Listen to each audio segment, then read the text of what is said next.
from Pine Richland High School. It's a night of football brought to you by Armstrong, your neighborhood channel. Good evening. This is Ed Cody. I'll be bringing you all the play-by-play. And next to me, the Tiger, Albert Campman, to bring all of you the color commentary on tonight's game. And Albert, both teams 1 and 2. Seneca Valley in here, coming off 2 straight losses. This is a pivotal game for both teams.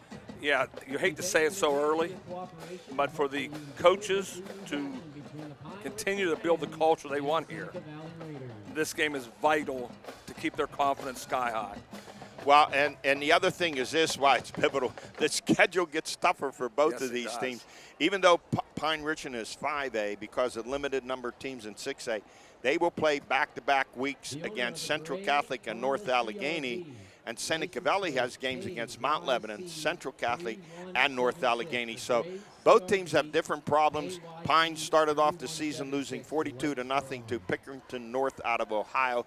The next week they went on the road, crushed Kiski 33-0. Then last week, John Ladon, the first-year coach here, took the Rams back to Penn Hills where he coached and won a WPL state championship. They got beat 33-26, giving up well over 250 yards rushing. For Seneca Valley, Al, they open up with a win over Penn Hills, 17-15. You know, I was high on them beginning of the year with a bunch of starters back from last year. The next week they lost to Peters Township 30-27. Sacked the Peters Township quarterback 7 times. He still threw for 346 yards.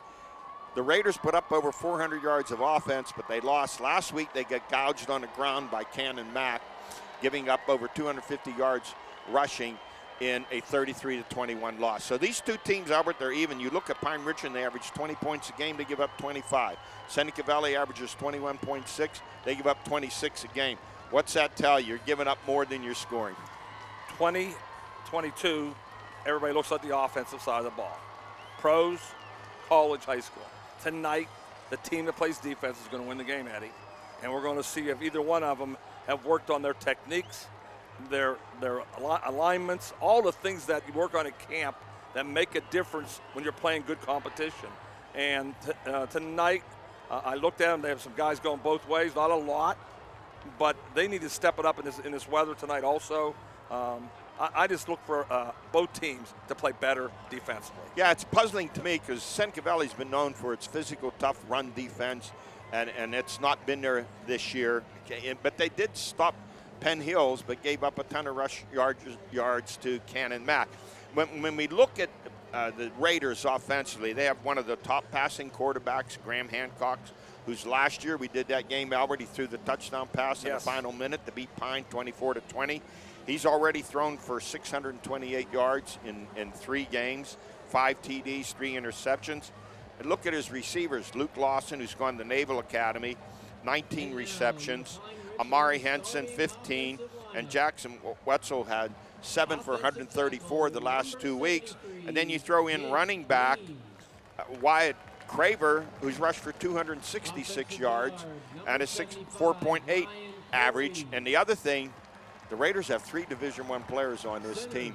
Luke Lawson, he's headed to the Naval Academy along with Aiden Leitchik and Chris Diapollonia, the other tight end, linebacker, he's headed to Toledo. So you talk about all that Division I talent. Then you look at the size of their line to go with it. You definitely realize why they're good offensively. I come back again. I have no doubt both teams can move the ball. Which teams are going to step up and play some defense. Yes. And while we're at it, let's just look and get down because we don't always give these linemen enough credit. We try to. But look, the 2 tight ends for Seneca Valley, Aiden Leitchik, 6'4", 235, as I said, going to Navy. Chris Diapollonia, who's an H-back tight end linebacker, 6'4", 225. He's going to Toledo. The right tackle, Roman Royal, 6'5", 285. The left tackle, Devin Webb, is 6'3", 260.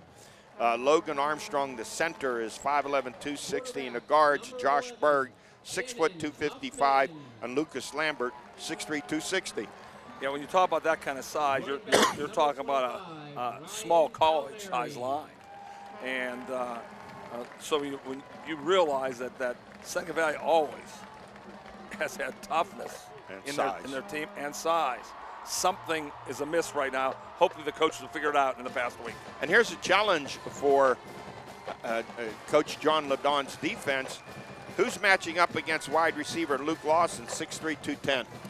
Yeah, how about when you have big receivers, you just throw the ball up and they outmaneuver you for the ball in the air. It's one of the hardest things to stop. Once again, Eddie, as we talk, you'll notice that we're talking mostly offense. The quarterback play on both sides is really good. The line size is really good. The skill is really good. Yeah, new quarterback for Pine, Cannon Hoffman. He can play, though. He can play, Yes, and he then can. their star guy is Ryan Palmieri. He's rushed for 228 yards in the 3 games, 5.1 average. Their go-to receiver is Andrew Mallis. They have a big tight end in Brady Kerrigan, 6'6", 230. Remember his brother went on to play at Pitt. But look at their offensive line, Albert. The tackles, Jacob Beam, 6'4", 275. Brian Corey coming back. I think he missed the game with an injury, 6'4", 290. The guards, Jonathan Smith, 6'1", 270.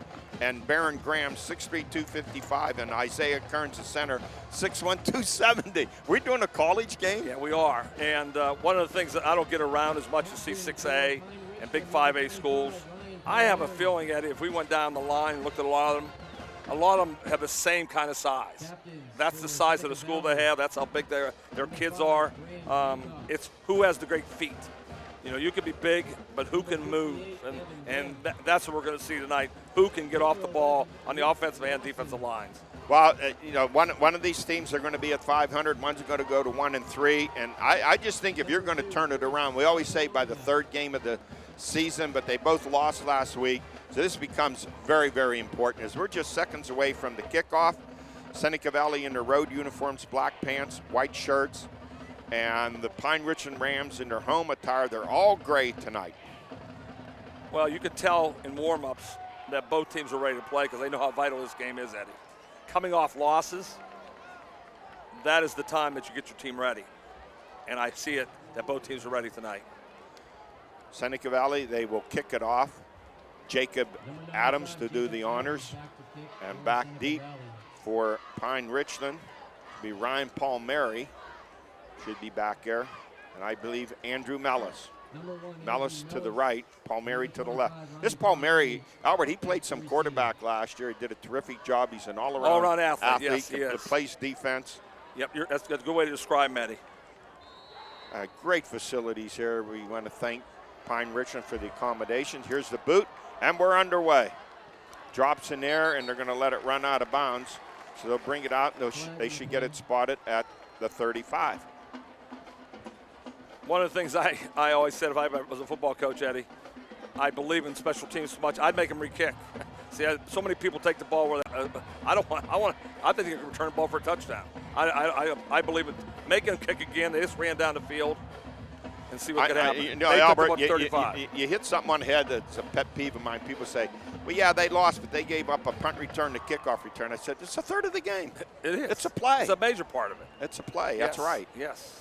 All right, so it'll be 1st and 10 for the Rams at their own 35-yard line. Looks like Pine Ridge is in a 4-2-5 defensively. And Seneca Valley is, and Pine Ridge comes out of the spread, like most teams play this year, all around the country. Hoffman set back. He's going to hand off. Palmieri on a sweep to the left, and the Raiders defense all over him. Standing out there, I think Number first 50. contact was number 50. That's the defensive tackle, Lucas Lambert. Yeah, Lucas, penetration will beat out any offensive play, and he got into the backfield, made a big play. Big loss on the first, I think it's like 2nd and 18 or 17. So that'll bring up a 2nd and 17.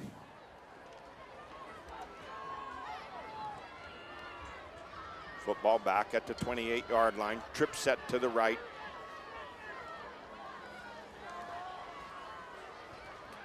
Here comes the pressure. Cannon steps up in the pockets, trying to elude the rush, and he's dragged down from behind. And once again, number 3, Eddie. That's Aiden. Aiden Lysick. Lysick, who's headed the Navy, 6'4", 235-pound defensive end, tight end. Albert, they had the 7 sacks against Peters Township, gave up a ton of yards and lost that game. Usually you get 7 sacks. you got a You W. win, yes. So another loss on a play of 8. Well, I know Pine Richland didn't plan on starting this way. Loss of 8 and a loss of 7. 3rd and 25 for the Rams at their own 20. Slot left, split right. Palmieri going to take a flare pass. Takes it. Coverage is there, and he's going to be brought down out across the 25 to the 26-yard line where he stopped. Jaden Price making the initial contact. That will bring up a 4th. Only a short pickup there. Picked up 7, so it should be 4th and 18. Yeah, Jaden Price broke down well. I like when somebody gets in a stance and makes the hit. Pine Richland just trying to gain in field position. Really didn't try to get the first down. If that's Kai West back there, he's a dangerous return man. He had an 85-yarder last year on a kickoff return. He's going to signal fair catch. And he takes it, does Kai West, at his own 41-yard line. That's part of that to 42. One of the things about special teams that I hit on every week we do a game. If you're back there playing as the punt returner, catch it in the air. Albert, save 30 yards. I like 2 guys back there. So do I, Eddie. You know that. So do I. So for Seneca Valley coach Ron Butchley, who's been there for a number of, I think it's his 7th or 8th year, looking for a positive. He got it from his defense in that first series. Oh, he couldn't get more of a positive. All right, 1st and 10 for the Raiders at their own 42. Hancock's rolls to his right, pressure. And there's a flag out at the 45-yard line. Could get holding against Pine Richland. Number 40, Max Heckert, really came in there strong. He's a middle linebacker coming on a blitz. Yeah, they tried to play a play-action pass on play 1.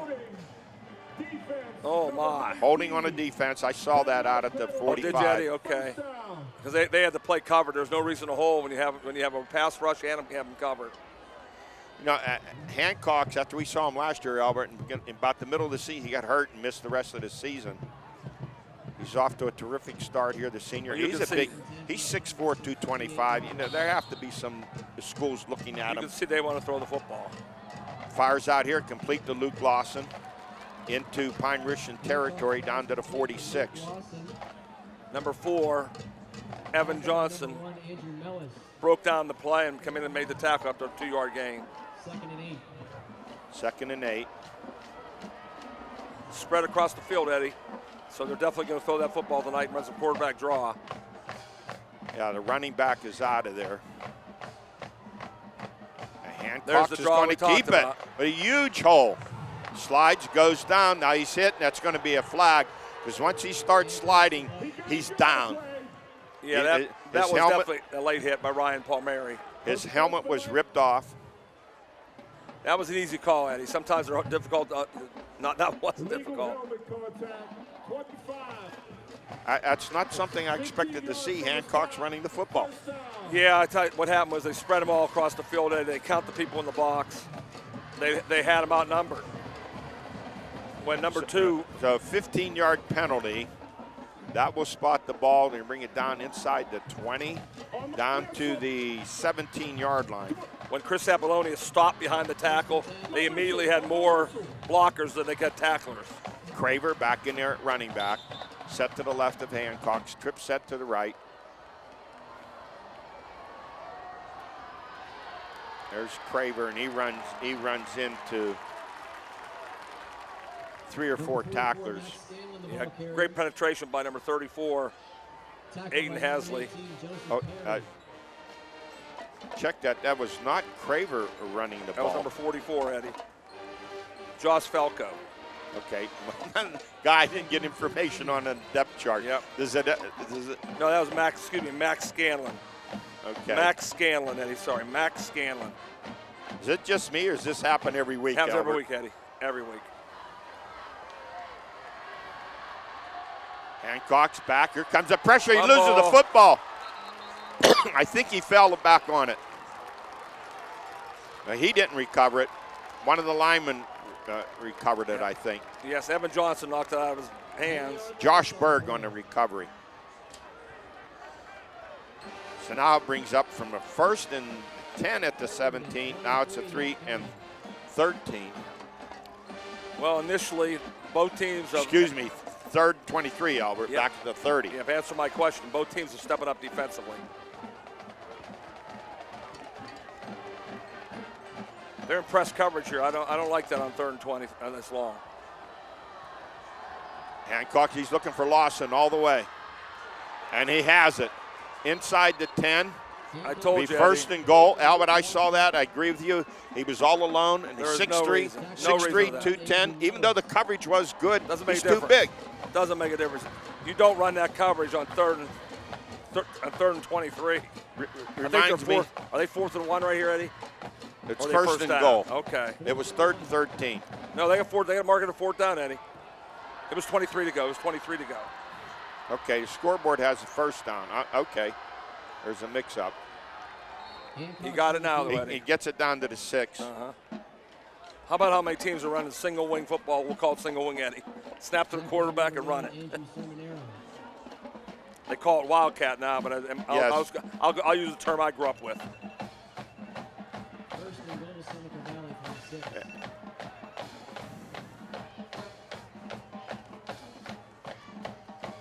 All right, so it's first and goal at the 6 for the Raiders. That was a technical mistake by Penn Hills. You never press coverage on 3rd and 23. It looks like Wyatt Craver, their leading rushers, back in there. Fake, throw out here to Lawson. Does he have it? Yes, he does, Eddie. Touchdown.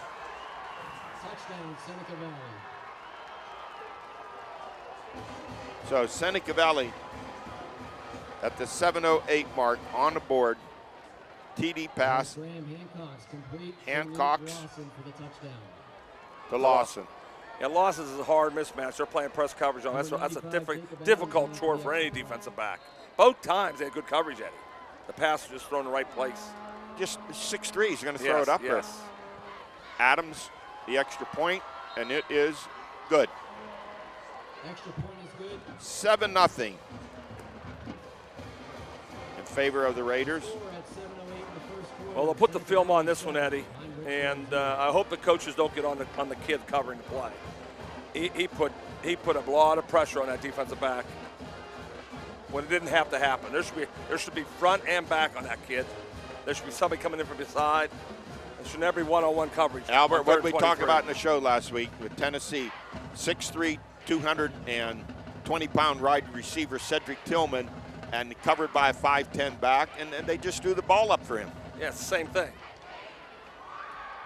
Narduzzi hasn't learned either, Eddie. What the heck? Albert, he's not going to change. They're 114. What'd you say the coach from Western Michigan said? Same thing they've done since 2015. They're press. Yeah, he hasn't learned that at all in his great time, and he's a great coach with regard to mine, but he's really stubborn. He's stubborn. I mean, it doesn't take long to see a mismatch here with that No, it size doesn't. differential. So 58 yards, 7 plays for the Raiders. They lead 7-0. Here's the kick by Adams. He pooches this one short, taken by the up back, who finds a seam, an opening, comes across midfield and down to the Seneca Valley 49-yard line. Number 19, Bryce O'Brien on the return. Trying to see who made that return for Pine Richland. One of the up backs, it looked like Evan Johnson on a return. My Pine Richland roster just blew out the window, Eddie. I saw that. Jeez. First and 10 for Pine Oh, jeez. at the 48 of Seneca Valley. Deep set in the backfield. Oh, the tailback's back there, what, Albert, 12 That's the yards? pistol. That's the old pistol play now. Palmieri off the left side, no Boy. running room. Great penetration by And Seneca Valley. stop. Number 25, The whole team was in the backfield. There was no place to run left, right, or middle. Yeah, it looked like Devin Webb was the first one to penetrate and bottle it up. Set that defensive line. It's Aiden Leitzik, Devin Webb, Lucas Lambert, and Ryan Oach. 2nd and 11. Yeah, when I looked, I saw Seneca Valley has 5 guys going both ways. 2nd and 11 for Pine Richland at the Seneca Valley 49. 6:20 to go here, first quarter, they're down. Here's a handoff. Palmieri trying to sweep off the left side. He stopped for no gain. Well, so far, Eddie, we asked for Seneca Valley defense, and we're getting it. Well, I think what Coach LaDon saw last week, they gave up over 250 yards rushing to Cannon Mac, so he figures let's see if we can run the ball. You got to. You got to be thinking that way, Eddie. That's what you see on film. When you see something on film, that's what you try to do. All right, 2 receivers come flank wide to the right here. Andrew Mellis. Flanker to the left. A flare out here way over the head of Paul Mary as a mix-up. Yeah, they're talking to each other right now. They're not happy. They're not happy with each other. That's not a good sign either, Eddie. When you got 2 guys on the field pointing fingers, you never want to point fingers. You just want to play the game. 4th and 11 for the Rams. 5:39 to go here in this first period to play with the Raiders up 7-0 in a very dangerous Kai West back standing at his own 15-yard line. Pine Richland needs a big play somewhere. Low snap, fumbled, picked up. The boot is off. And down by Seneca Valley at their own 25-yard line. There's a holding on the play, Eddie. I saw the flag go down. I think on the Raiders? Yeah, on the Raiders. They're going to be backing up. They'll be backing up 10. They'll move it back to the 15. Right. So Seneca Valley wants to take off where they started off on the first drive, and this is a place where Pine Richland can get a turnover. Well, they're going back. Are they going to the 15? Yep, going to the 15. Yep. Looked like they were going to spot it inside. Okay. 1st and 10 from the 15. Albert, is this a great press box or what? Best press box we've come to. We're spoiled after we leave here. Yeah, this is crazy. It really is. They have their board meetings here. I can see why. All right, Raiders come out. Look at a bunch set to the left. Looks like an unbalanced set to the left. There goes Hancock wants a throw downfield. Over the head of his intended receiver, it looked like, was it Lawson? No, it was not. It was the other wide receiver. It looked like Jackson Wetzel. Yes. 2nd and 10. And by the way, Lawson was open on that play. His slant was wide open. He pre-read that. He pre-thought who's going to throw the ball to. 2nd and 10 at their own 15 for Seneca Valley. Oh, nowhere. Stuffed up. Met by the middle in the interior. Number 34 again, Eddie. Fine Richland defense. That's Aiden Hazley. Yeah, 34 really playing the game early. 3rd and 10. Make it 3rd and 12. They lost a couple. See if neither team has blitzed yet, but see if anybody brings a linebacker. Nope, they're not. Hancock screen wants pass. to throw. Over the head. I don't even know. There wasn't any. Yeah, he was trying to get it to Craver. Yeah, it was a screen, Eddie. So the Pine Richland defense stiffens, and the Raiders will punt it away. 4:55 to go here in the first. The Raiders up 7-0. Screen passes are all timing. Quarterback takes 3 steps back, draws the lineman, and takes 2 extra steps. He stopped after his 3 steps. That's why I give him trouble. Number 11, Luke Lawson back to punt. Luke Lawson back to punt. High snap, 6'3", that's a nice size, he gets it. Line drive kick. And it's scooped up the last second by Pine Richland. Oh, jeez. What a nifty move. And it's coming back. And a touchdown. Eddie, that's that new call. Was that Paul Mary? Yes. Was it Ryan Paul Mary? That's that new call, Eddie, that they call blind side block. And it was a nice, clean block. I didn't see it. I saw it, but if you don't see the blocker coming anymore, they called. Oh, that was not in the back. If that's the call, it's wrong. He called it block in the back. Yeah, bad call. I watched the whole thing. So they had great field position even without the return at about the 41? Yes. He saw a chance and he went for it. I'll give him credit. So the penalty occurred at the 35. Those son-of-a-gun referees make so many calls to change the game. All right, evidently the penalty occurred beyond the 35. It did. They haven't done by the 25-yard line. Okay, so they moved the ball back. It's at the 35, 1st and 10 for Pine Richland. If he would have called a blind side, I'd have been satisfied with you, but it was not a block in the back. Slot to the left, split end right. Offset to the left. Have a fullback in there. Here's Palmieri. Little wiggle room off the left side. Picks up maybe a yard. Yeah, Alan Lysick and number 56.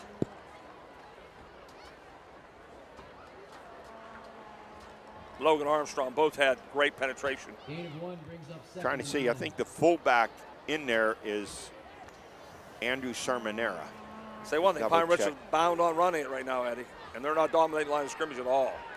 Seneca Valley's dominating line of scrimmage. Yes.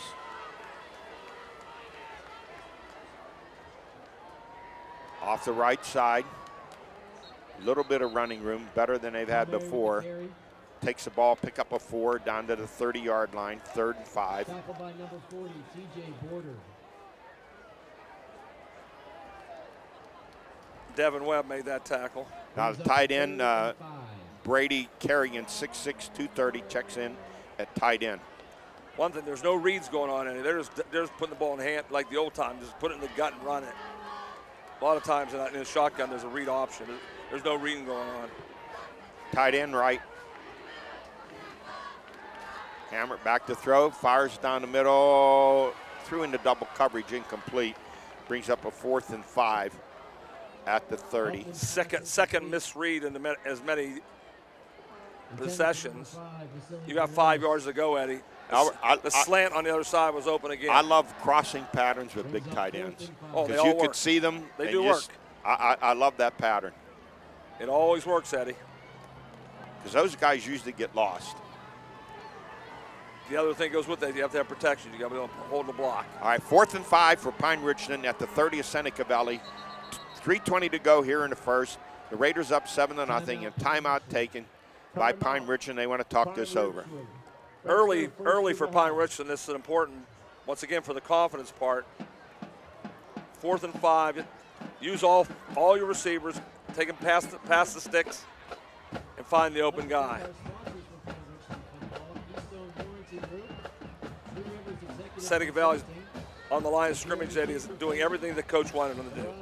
Dominate the run, get a pass rush against the pass.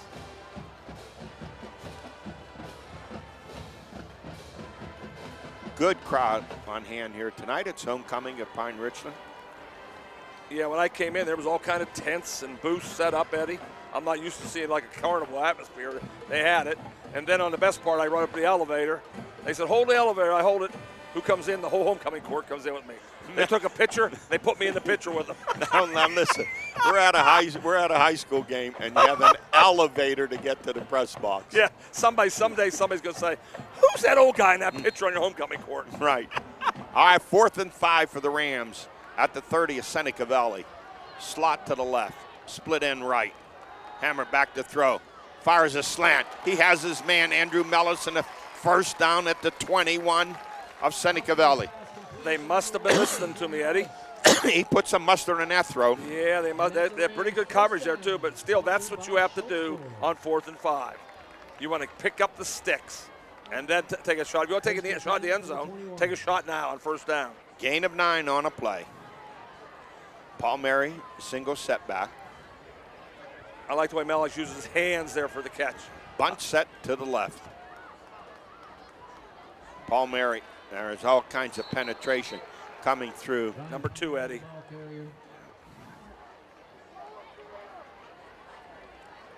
That's Chris Diapollonia, 6'4", 225 senior, headed to Toledo Rockets. You can see why he's making plays all over the field. You talk about an underrated program. Toledo's playing Ohio State tomorrow. Ohio State better not take them easily. What, they went into Notre Dame last year and lost 29-26. Yes, they did. They've always been a bowl rat team. Always good. Always Beat end Pitt. up bowls. Beat Pitt one year. Yeah, always end up in the bowls. Beat Penn State yes, one they year. did. So 2nd and 11 now to 22 for the Rams. Clock running down to 2:10. And there's a fumble on the snap, and I think the Raiders recovered it. I think that snap. I think he thought he was under center or something. I don't know. That snap never got back. Never got back. I looked like the right defensive end, Ryan Oach, hope I'm saying his name correctly, number 63, recovered that. Crucial turnover. So now the Raiders take over 1st and 10 at their own 23. Yeah, watching the game early, turnovers in two teams that are pretty equal make a major difference. All right, the Raiders come right to the line of scrimmage. Trip set to the left. Empty backfield set. The Apollonia goes in motion. Cox is going to keep it. Same play, went for a big play earlier. Comes up over the 25 to the 26 for 3 yards. Tackled by number 34, Aiden Hastings. Yeah, when Apollonia stops behind the tackle, that's a sure sign that he's going to lead the play through the hole. So they're staying with the spread set. Very nice. Oh, nice catch. Wrapped up for but not before the first down at the 35-yard line. Very nice stop pattern. Ran down 10, planted his foot, came back to the football. There was good timing on the play, and a lot of that is done in camp. Work on your timing of that throw. Trying to get the receiver on that play. Off the right side, out over the 35 to the 37-yard line. They tried that screen twice, and Pine Ridge has outnumbered them out there. That play should be called only when you have a numbers game, when you have the same amount of receivers as blockers. So that brings up a 2nd and 8.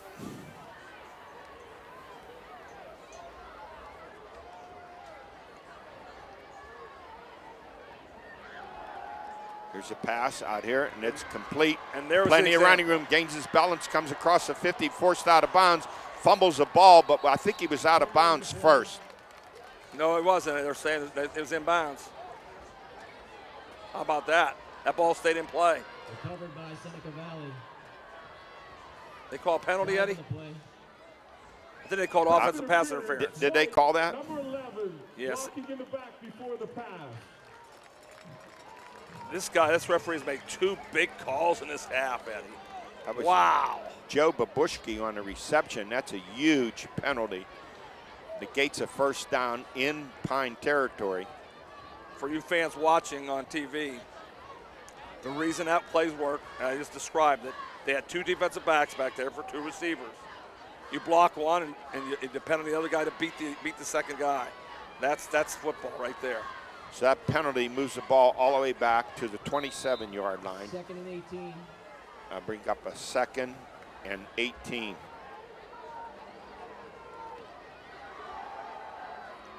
Sweep to the right, and it's going to go for a huge loss all the way back to the 19-yard line. Well, they're going to say this. They're going to spot it at the 21. Great penetration by number 40 for Pine Richland, Eddie.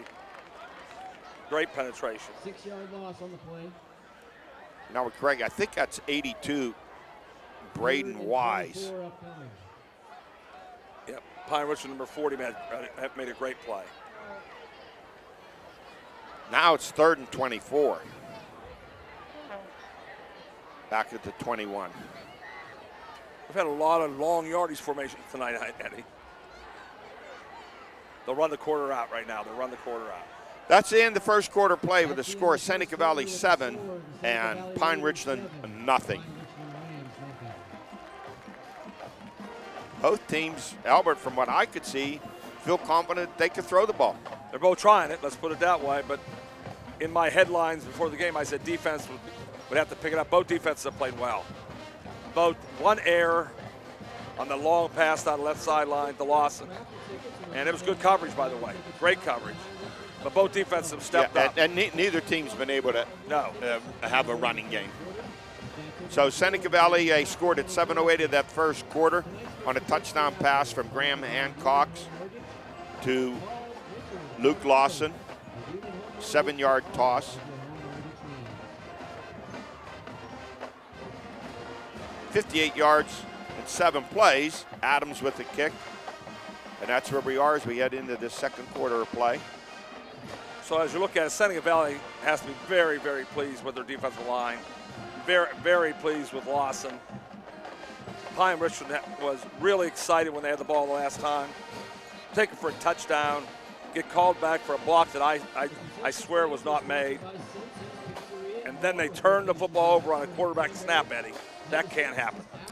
3rd and 24 now for Seneca Valley. Albert, I'm thinking, you going to throw it, or you going to just sort of run it? Well, if they use press coverage, I'll throw it again, but they're not pressed this time. This is better No, coverage. there's double coverage up on the top. Yeah, better coverage here. Much better. But Hancock's back to throw. He's going to throw that inside slant, and there's a little bit of running room, and then the pressure catches up. Yes, number 4. And there's no gain on the play. Makes Actually, a a great loss tackle. of 3 on a play. Number 4, Evan Johnson on the tackle.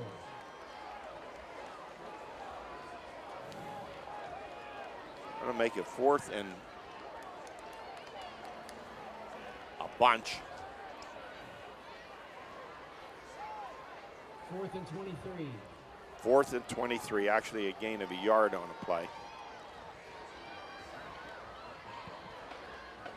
Low line drive kick, Excellent. taking it on the run and knocked out of bounds, and penalty markers everywhere as Andrew Mellis returns that kick into Seneca Valley territory, about 3 flags flying through the air. Now that one, there was a block in the back, Eddie. So that one, you have to call it. Blocking the back. Number You had to 9 call that one. on the offense. 10 yards from the spot. It'll be 1st down. They take the penalty instead of having the ball at the 41 of Seneca Valley. Let's see where they spot it from point of the foul.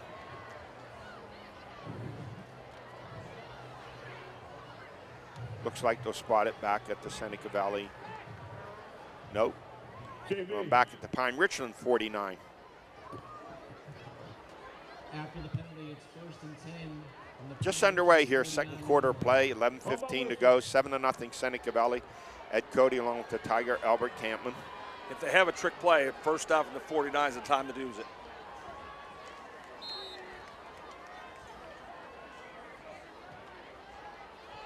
Paul Mary on a sweep to the right. Now he finds some running room. His best run of the night for the Rams as he crosses into Seneca Valley territory, cracks their 45 to the 44. The best offensive line play of the night by Pine Richland. Boy, they came off the ball in that play. They've been waiting for that kind of blocking all night.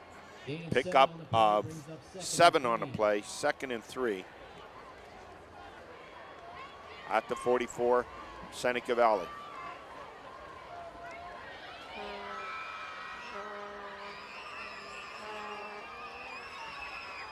Another Mary big hole. again, huge hole off the right side and another 1st down. Now the running game starts to click. You know what for they're the doing, Eddie? Rams. They're starting to pull their backside. So now for Rams, 1st down. Sponsored The by adjustment Pine Pittsburgh. Ridge was making is excellent.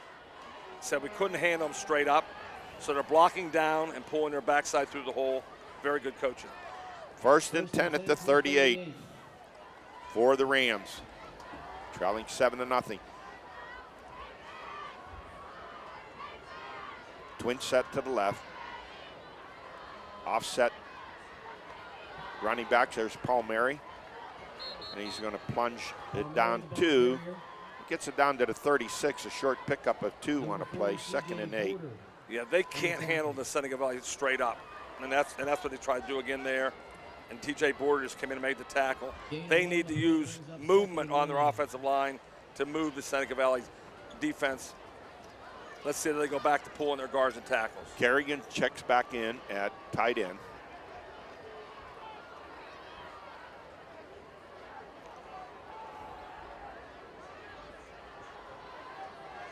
Slot left, split to the right.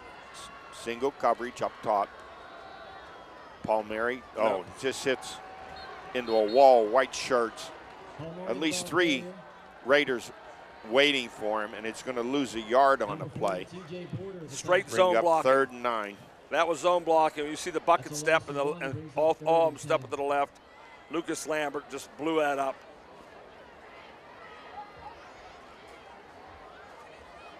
Actually, it lost 2 on a play, so it'll be 3rd and 10.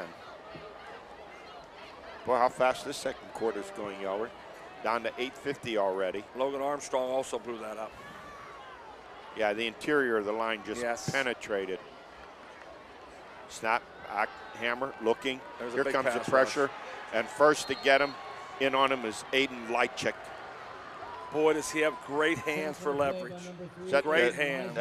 Correct me, I was at their second or third sack. Yeah, that's him. He has 2 I know himself.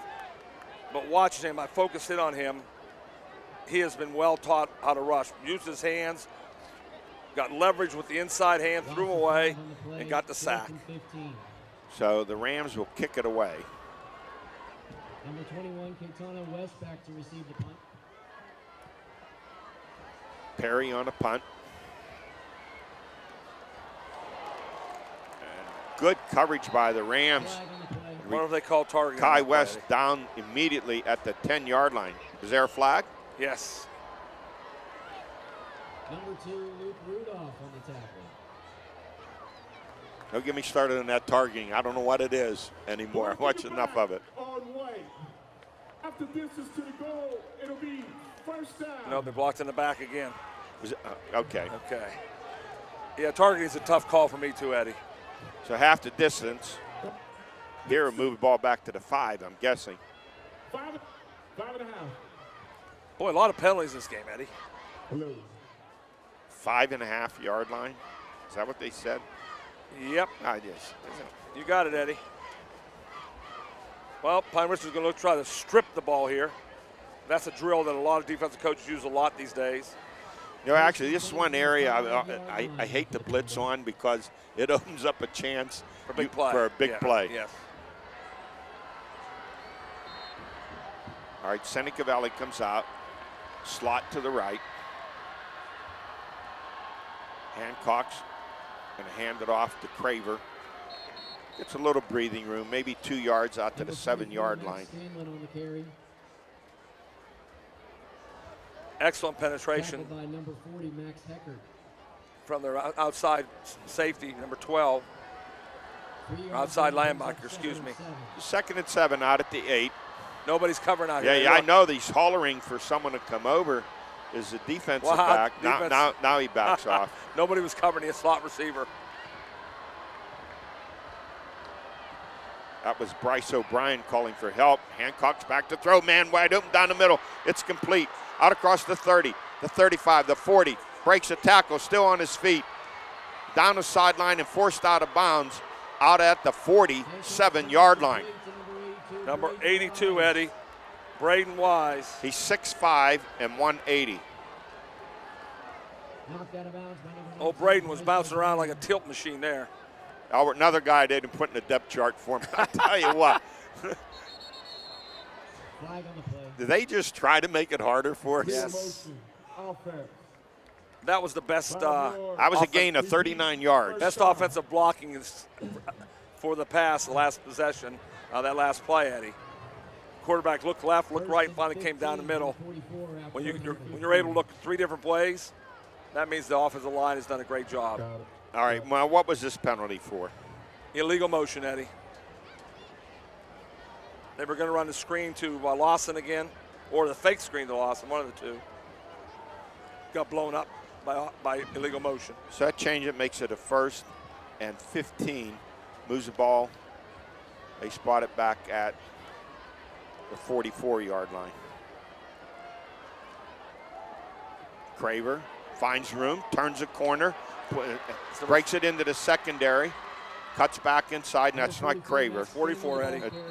That's Max Scanlon, Eddie. Max Scanlon. Another guy not on the depth chart. Number 4, Evan Johnson. Number Max, 19, Thanks, Albert. Max is still down. 2. Offense. Now, I wonder. Oh, they got another penalty, Eddie. I wonder if he's in there because Craver's the leading rusher. I didn't see anything that would indicate he got hurt. I didn't either. Scanlon, the junior, 5'10", 185. Well, they had the ball first down at the 28-yard line. Another yellow flag on the play, but going backwards again. Oh, one of my pet peeves, Eddie. You hear lots of them, Eddie. I don't want to see the referees deciding the game. Injured player on the field. Albert, how many yards and penalties now for the Raiders? Too many. Yeah, it's too many. It's just crazy. Has to be at least, what, Big ones. 60, 70 yards big and penalties. Yeah, big penalties. And that just nullifies what they had in great field position out at midfield. Now they're all the way back at their own 31. Yeah, 1st and 28. We've seen 1st and 25. We've seen 1st and 24 tonight. Now we're seeing 1st and 28. Back at their own 31. 7 minutes to go here in the first half of play. Seneca Valley up 7-0. Early scoring drive, their first possession. But since then, it's come down to a defensive battle, surprisingly, because Seneca Valley came into the game giving up 26 points a game, and the Rams came into the game giving up 25 points a game. Yeah, and if you listen to the beginning of the show, I talked about the defenses and said it was time for them to step up, and they listened very closely. But I will say penalties has a lot to do with the score of the game. Pine Richland has one. Excuse me. Pine Richland has one called back. Yes. Seneca Valley has had great field position called back. Yes. Now I look at my sheet here, Albert, and the number of plays is just about even. 7-0 tells you even too, Eddie. All right, 1st and 28 for Seneca Valley at their own 31-yard line. Hancock fires out here. No, he breaks the tackle, does the receiver. Comes out across the 40 to the 41-yard line to pick up a 10. Joe Babuski. Babushki, the receiver. Yep. I remember last year saying his name. I love his name. Remember Babuski. 2nd and 19. 2nd and 18. They would have snapped that ball quickly. They would have got Pine Richland with 12 guys on the field. I'll make it 2nd and 19 out at the 40. You see some coverage over the top by the Rams on the slot to the right here. Hancock's back, wants to throw the slant, and he catches the receiver coming on a crossing pattern. That There's your like crossing, Eddie. The tight end. Wyatt Craver. No, that's the running back, Craver. Craver. He's okay. Makes the catch. 6-yard gain on the play, brings up 3rd and 13. Picks up 6 on a play, 3rd and 13. I like when you throw the ball in the back out of the backfield. I really like that. Hancock's back to throw. And it's intercepted. Picked off by the Rams. Looks like Palmieri. It is Ryan Palmieri. Big play. He never leaves the field. No, that was a big play. There was no reason to throw that ball.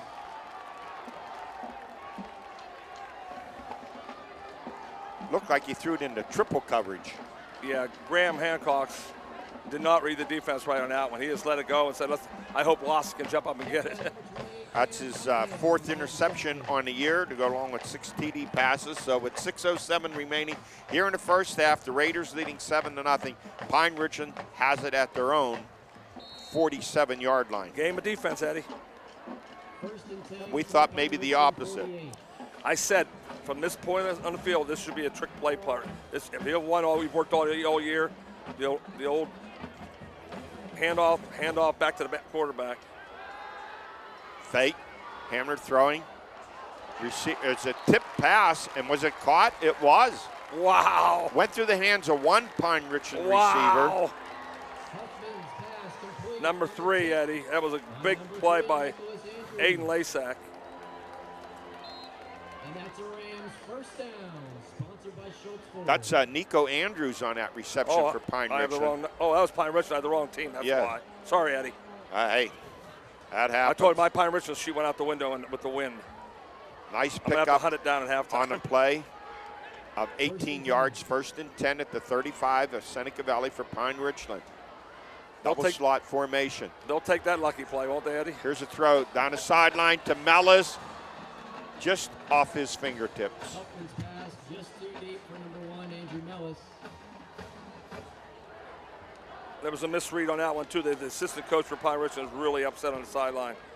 He recognized somebody open down the middle.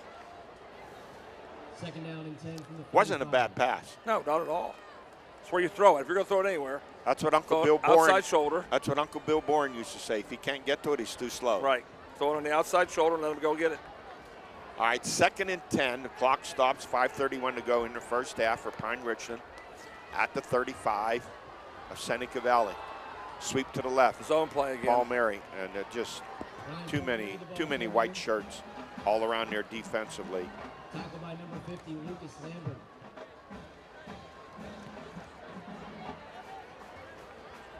Yeah, Lucas Lambert again. Brings up 3rd and 10. 6'3", 260-pound Who can move. senior defensive tackle. And he Yes, can move, too. So now it's 3rd and 10 for the Rams at the 35 of Seneca Valley. 4:54 to go here in this first half. It's a 7-0 game. Seneca Valley's a bad snap. Another bad snap. Picked Look up by out. Hamner. Here comes the pressure. He's going to have to get rid of it right away or take a big sack. He gets rid of it. Was he outside tackle box? Because he didn't get out. He didn't get to the line of scrimmage. He did not. Nope. He was not outside the tackle box, Eddie. I don't think he was, Albert. I think he was behind the right guard. And also, he did not get the ball to the line of scrimmage. Did they drop a flag? Yes, they did. Okay. He didn't get the ball to the line of scrimmage. That's a key part of the grounding call. Well, the Raiders just, Albert, it looked like they sent not in the front four, but blitzed the 3 other Well, the bad snap defenders. caused everything, all the problems. He couldn't, he had his head down picking the ball off the ground. Once that happened, you have no chance. 5-yard penalty. Loss of down. Lost it down. Matter it's fourth and a quarter of a mile to go.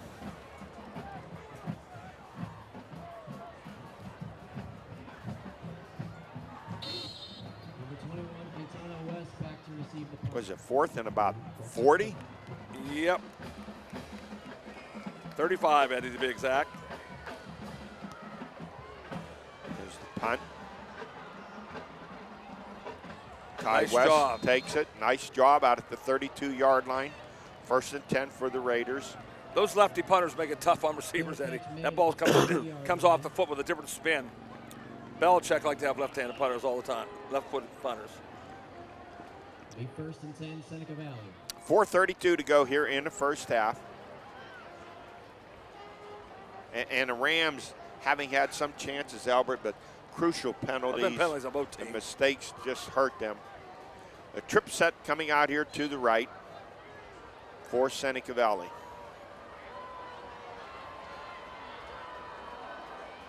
Off the left side. Nice hole. Little crease. Number 6, Ball Mike up Craver to on the carry. 35-yard line. As I said previously, Chris Apollonia, follow him. He'll take you to the ball. Number 2 always takes you to the ball for Seneca Valley. 2nd and 5 out at the 35. There it is again. They run behind him again. Craver off the left side. Number 6, Mike Well, they Craver put on him in carry motion again. like he's the H-back, Right. actually a tight end. So you put him over on the same side with Lysik, so you got 6'4", 235 and 6'4", 225.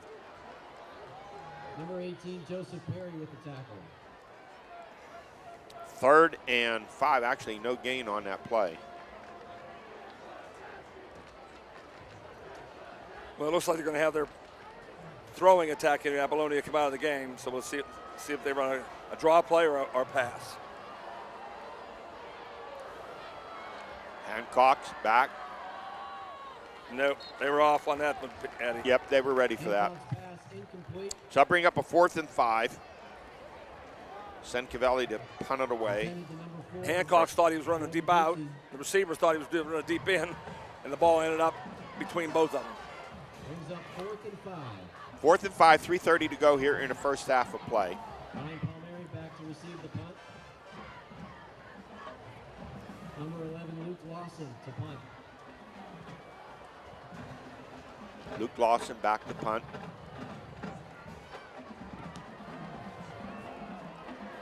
Kicked it away this time, so they And can it's return going it. to bounce. And Palmieri will let it roll. And Seneca Valley will down it at the 32. Down by number 42, Ball down Sammy at the Bayer. 33-yard line. JB, that one's coming over here. 1st and 10 for the Rams at their own 32-yard line. Now, I think they have 2 timeouts left, correct? Yes. 3:18 to go here in the first half of play. Last series, the Rams got a little bit of a running game going, and then The bad snap killed him. bad snap 1st and 10. resulted in an enormous loss, where they kicked it away on 4th and 35.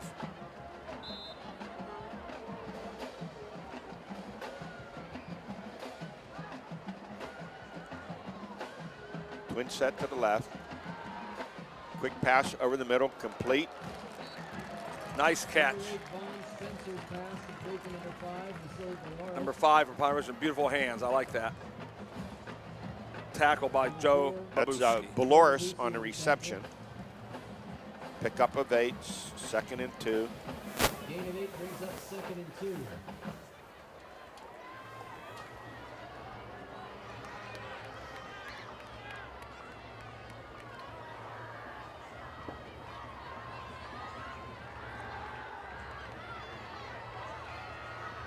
I think it's a new quarterback in there, Eddie. Yeah, number 9's in there. I just Yes, I just picked saw up that. on that. Thank you. I think it's 8. Tackled by number 3. Number 8, Aiden Eddie. Lightman. Is it 8 or 9? 8. Vaughn Spencer? Yep. They told me he was a fullback. Well, he's made a big jump. He went from fullback Okay. to quarterback, Eddie. I see the quarter number 11 on the bench. He just got up.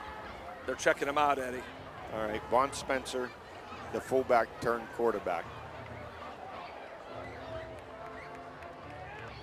Well, they list him as a quarterback linebacker. I got information on Wrong our info, huh? depth chart sheet that he was a fullback. Here's a handoff straight ahead. First down, Eddie. Big Paul run. Mary, he's just a Tough hard kid, nosed, he is. tough Kid, runner. Yep. Tackled by number 39. We're down to 156, Eddie, so they're a little urgently out of the huddle. Oh, they called timeout. Did they? I wouldn't have called timeout so early. Timeout, Pine Richland. That's their 2nd timeout of the half. All right, timeout. 1:53 to go here in the first half of play. The Rams have the football at their own 44-yard line after that first down pickoff by Ryan Palmieri. Yeah, after a first down like that, Eddie, you can get a play run off in 20 seconds. There's no reason to call timeout. Now, Albert, you saw in the Seattle game that they couldn't get off anywhere That's them. but a minute 54 to go. And you have a veteran. How many years has Russell Wilson been in the league? 10 years?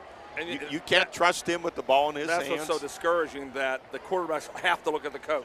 You tell me why he can't call his own plays in that You situation. know, I remember Coach Hackett at Pitt. I remember when in Southern Cal, I used to call him Buddy Hackett. Remember Buddy Hackett, Eddie? Well, the great comedian. This is his son, the offensive I know it is, coordinator, right? but the Hackett family, that's why I call him Buddy Hackett. Yeah, but I put the blame on the head coach for doing that, Albert. Well, so do I.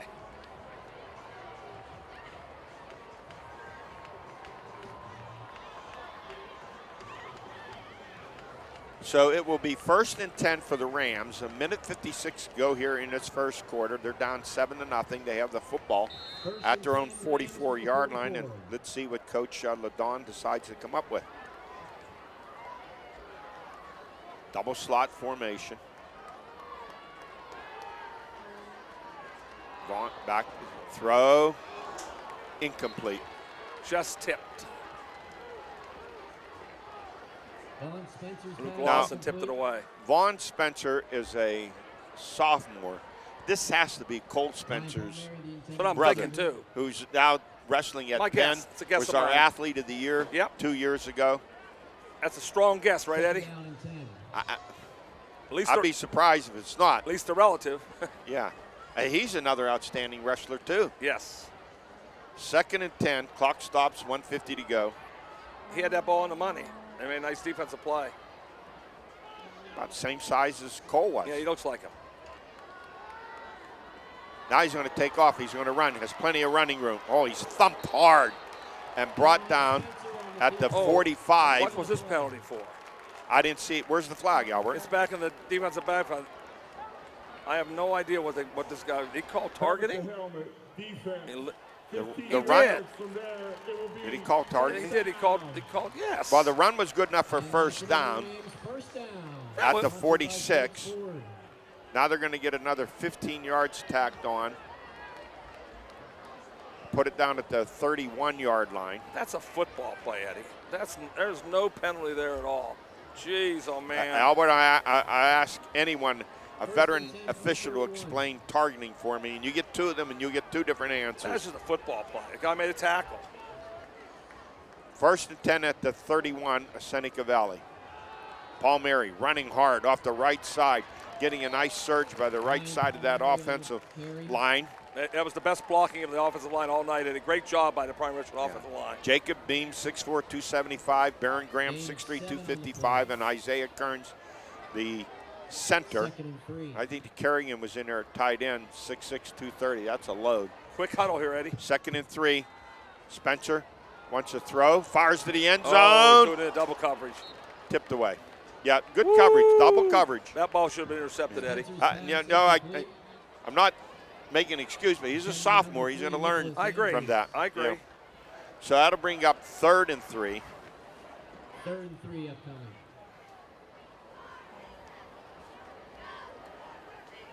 Ball to 24. Yeah, Seneca Valley, when they put the film on, if they score a touchdown here, they'll look back at this play and say, we should have had the interception there.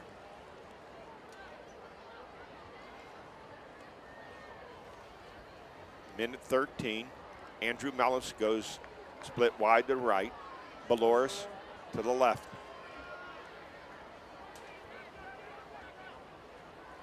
Spencer back. Looks. Finds a running route. He breaks free. No, here comes the pursuit. Great.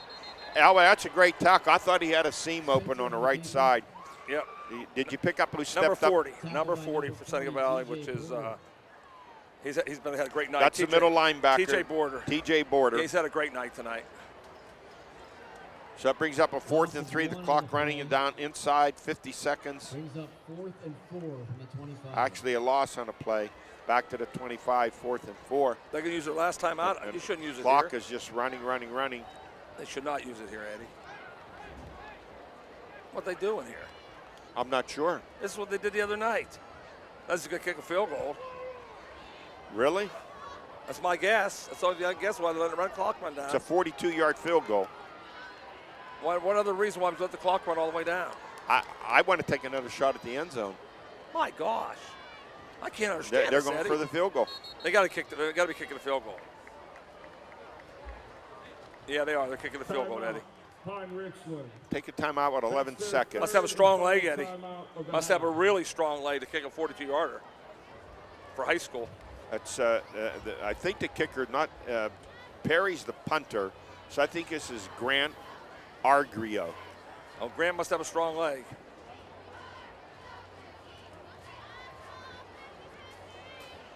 So it's at the 25, spot 32, 42-yard field goal attempt.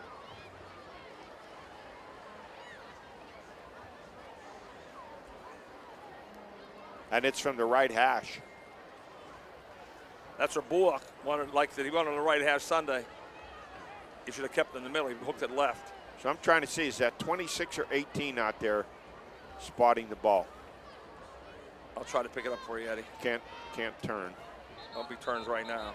That is 26, I 26 believe. it is, Eddie. So it's Grant Argrio. Yep, number or 26. Argrio. Okay. Argrio. Grant, they have a lot of confidence in him. 42-yard try. Is that Spencer holding? A lot of confidence. 42-yard field goal attempt. Snap, placement, the kick is up. Strong leg, Eddie. He's got it. It is Woo! good. Woo! The coach has worked on this at practice. He knows the strength of his leg. The made field goal.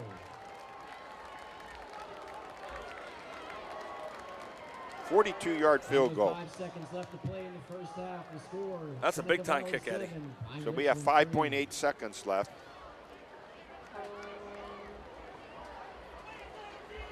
Now you definitely squib kick this, Eddie. Yes. Definitely. You don't kick the ball deep here.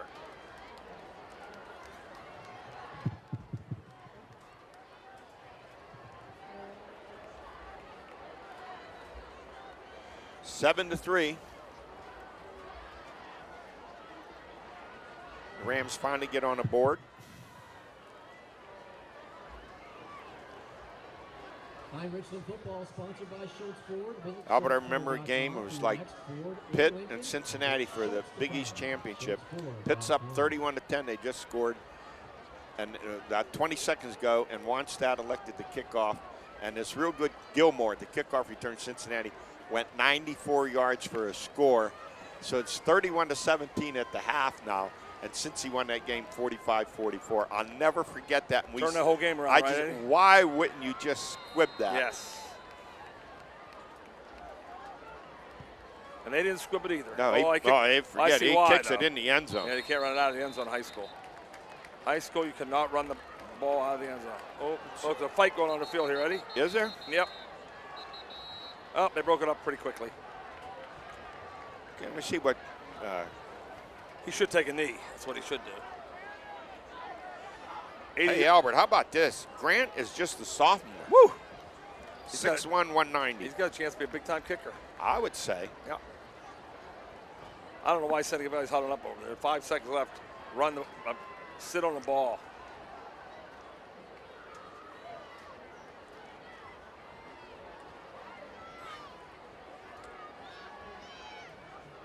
First and 10 from the 20 for Seneca Valley. So the Raiders will take a knee. That is the end of the first half of play. With the score, Seneca Valley 7, Pine Richland 3. Well, we have the defensive struggle we called for, Eddie. Yeah, a little bit of surprise. I kind of thought maybe this might be one of those 34-30 games, but defenses prevailed. It tells you what the coaches worked on last week after both defenses were shredded the previous week on the ground. So they're looking for a little bit of continuity. Now they're going to turn their attention to halftime. What can we do offensively? Yep, the drawing board will be up. What are the 4 best plays we can use in this second half? If you pick out more than 4, then you have too many. Just pick out your 4 best. Well, let's turn our attention down on the field. You're going to see 2 of the best high school bands around, the Pine Richland Band and the Seneca Valley Marching Band. We'll be back with the second half after you enjoy the halftime show.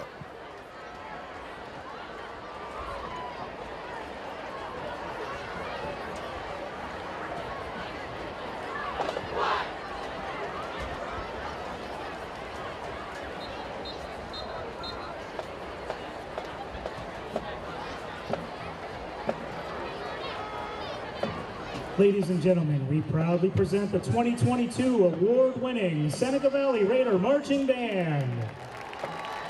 The band is under the direction of Varden Armstrong, Robert Babick, Sarah Snyder, and Brian Croach. Drum majors are Haley McKinney and Liz Hickson. Our show is entitled Songs That Will Make You Move and include the Dixieland Classic, Little Eliza Jane, Bruno Mars smash hits 24 Karat Magic, and Runaway Baby. The Maroon 5 hit Moves Like Jagger and concludes with the famous jazz pop tune Birdland. We dare you to sit still. And now, ladies and gentlemen, please give a warm welcome to the 2022 Roaring Raider Band.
captains are Colton Marley and Rita Hickson. Ping-pong captains are Ava Campagna, Kate Glover, and Izzy Policella.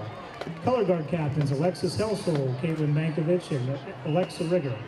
I've been your band announcer, Matt Stanton. The band thanks you for your kind applause. Now, let's go Raiders!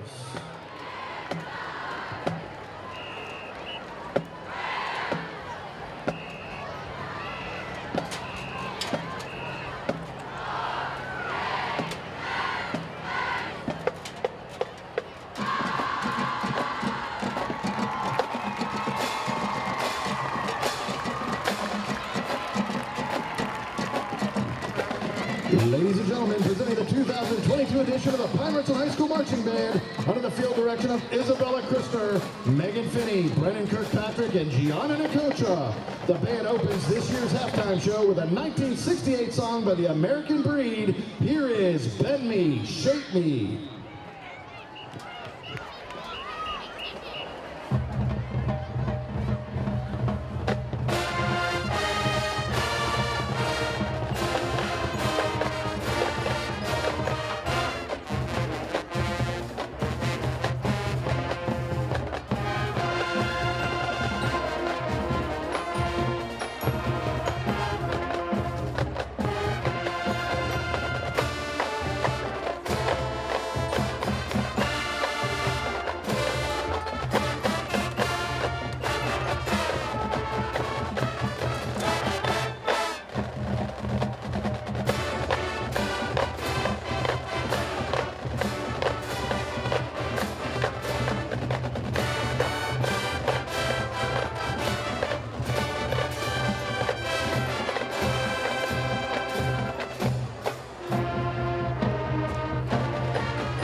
The Pine Richland Band would like to dedicate tonight's halftime show to Tim and Janet Harris, who have given countless hours over the years volunteering selflessly to the Pine Richland High School Marching Band. We are honored to have you here with us tonight. How about a round of applause for Tim and Janet Harris? At this time, I would like to introduce the co-sponsor of student government, Becca Green, to introduce tonight's homecoming court.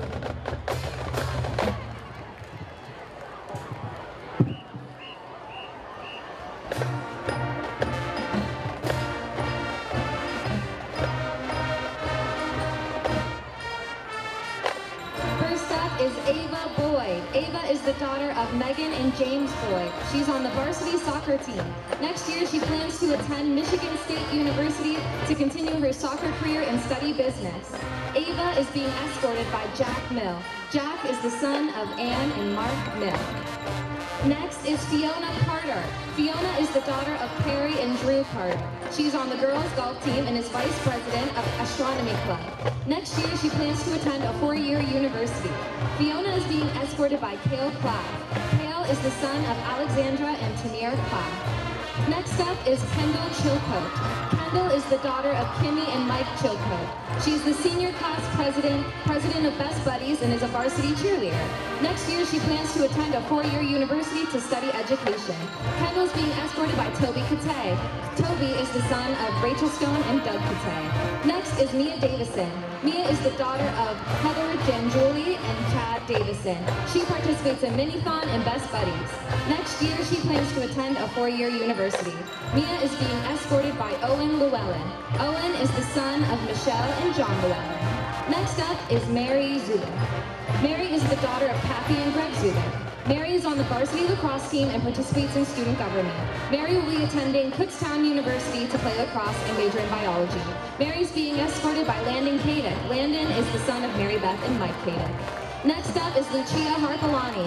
Lucia is the daughter of Jennifer and Harris Harpalani. She's a varsity cheerleader, and she plans to attend Duquesne University in her St. Anthony program. Lucia is being escorted by Jake Bean. Jake is the son of Tina and Tom Bean. Next, we have Casey Humphrey. Casey is the daughter of Aaron Humphrey. She participates in Students Against Sexual Harassment. Next year, she plans to attend a four-year university to major in fashion design. Casey is being escorted by Hannah Powell. Hannah is the daughter of Greg and Becky Powell. Next is Manan Prakash. Manan is the daughter of Fabienne and Michael Prakash. She's a captain of the varsity soccer team. Next year, she plans to attend a four-year university. Manan is being escorted by Jack Duckworth. He is the son of Tracy Howe and Michael Duckworth. Next is Megan Roscoff. Megan is the daughter of Kimberly and Jay Roscoff. She's the captain of the varsity girls soccer team and vice president of Best Buddies. Megan plans to attend a four-year university to study finance and business analytics. Megan is being escorted by Liam Daniela. Liam is the son of Maureen and James Daniela.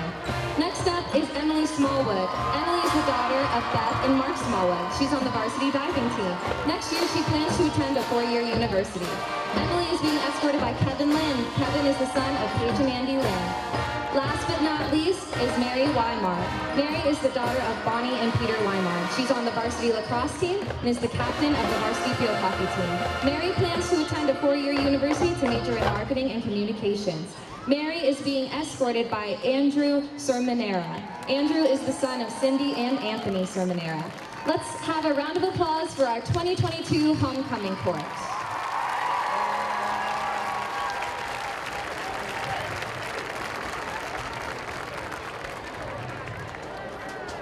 All right, this year's second runner-up is Emily Smallwood.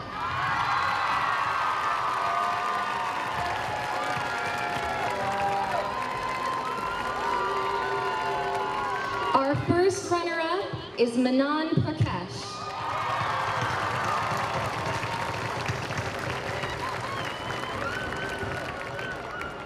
And this year's 2022 homecoming queen is Lucia Harpalani.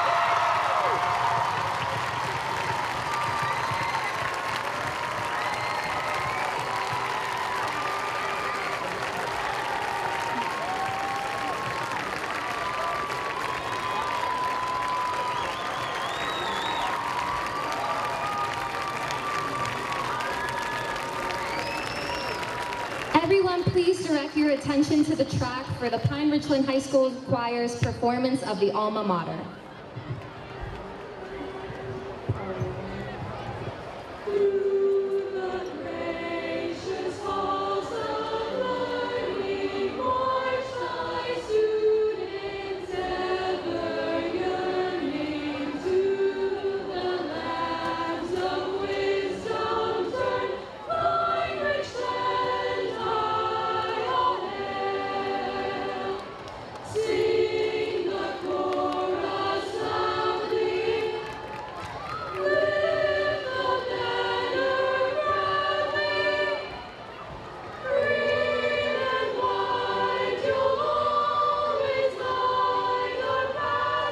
Back here at halftime, it is Seneca Valley 7, Pine Richland 3. This is head Cody along with the Tiger Albert Camplin. Let's go look at that scoring in the first half. Seneca Valley scored at the 7:08 mark of the first quarter, going 58 yards in 7 plays, scoring on a touchdown pass by Graham Hancock, his 6th of the year. He completed it to Luke Lawson, his 2nd touchdown reception. I believe that's his 3rd of the year. Let me correct myself on that. And the extra point by Adams was good. It was 7-0. That's the way it stood at the end of 1. Then late in the second quarter, Pine Richland put together a drive. They stopped with about I think a minute 20 or 30 left in the half to run it down, and brought on Grant Argrio, and he kicked a 42-yard field goal with 11 seconds left, and that's where we are here to start the second half, 7-3. So, Albert, both teams toyed a little bit with running the ball, but didn't really make a serious commitment to it. I thought Pine got some things going with Paul Mary, but really I think the longest run for Seneca Valley was a quarterback draw by Graham Hancock. Yeah, both defensive lines just handling the offensive lines. There's no room at all to run, so they said, well, we'll go to plan B and try to throw it. for them to be successful the rest of the year, they're going to have balance. They're going to have be able to do both, because the schedule gets tough, Eddie. You know that. Yeah, especially, you know, Seneca Valley in their conference, they're looking at Central Catholic, North Allegheny, Mount Lebanon. We'll be at North Allegheny the last game of the year, October 28th, when the Raiders go down there. And Pine Richland, besides their conference games in 5A, they have to play, because of the lack of teams in 6A, they have to play both North Allegheny and Central Catholic back-to-back weeks. If you don't have a running game going, those teams will tee off against you. Yeah, they'll take you out. They'll take you out because they'll get packages together. They're called blitz packages. Well, they'll bring people off from every angle. The running game is something you can't go away from, because it stops the other team from putting exotic defenses on the field. And it used to be in high school, you just lined up 4-3 or 5-2. Now these coaches are bringing people from all over the place. So we did see a quarterback change for Pine Richland in the first half, when Vaughn Spencer, who came in at quarterback there in midway late in the second quarter to take over for Cannon Hoffman. I don't know if Hoffman got hurt or was just a change. I saw him on the quarterback. bench. I saw him sitting on the bench, and somebody looking at him, Eddie, but I don't know how bad he was hurt. 14-0 Hampton over Kiski at the half.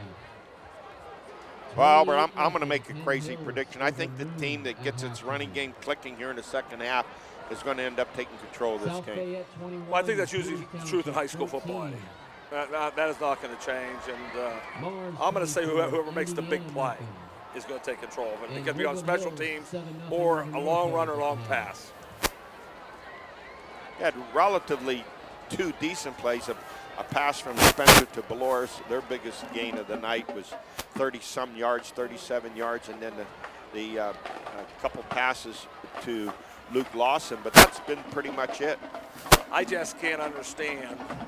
I don't like. Let's put it that way. How many penalties there are already? I don't come to a game to see yellow flags unless it's just out. You know, please, referees, let the game play. Albert, we even saw them in that 51-7 Mars game over Newcastle. There were a ton of penalties there.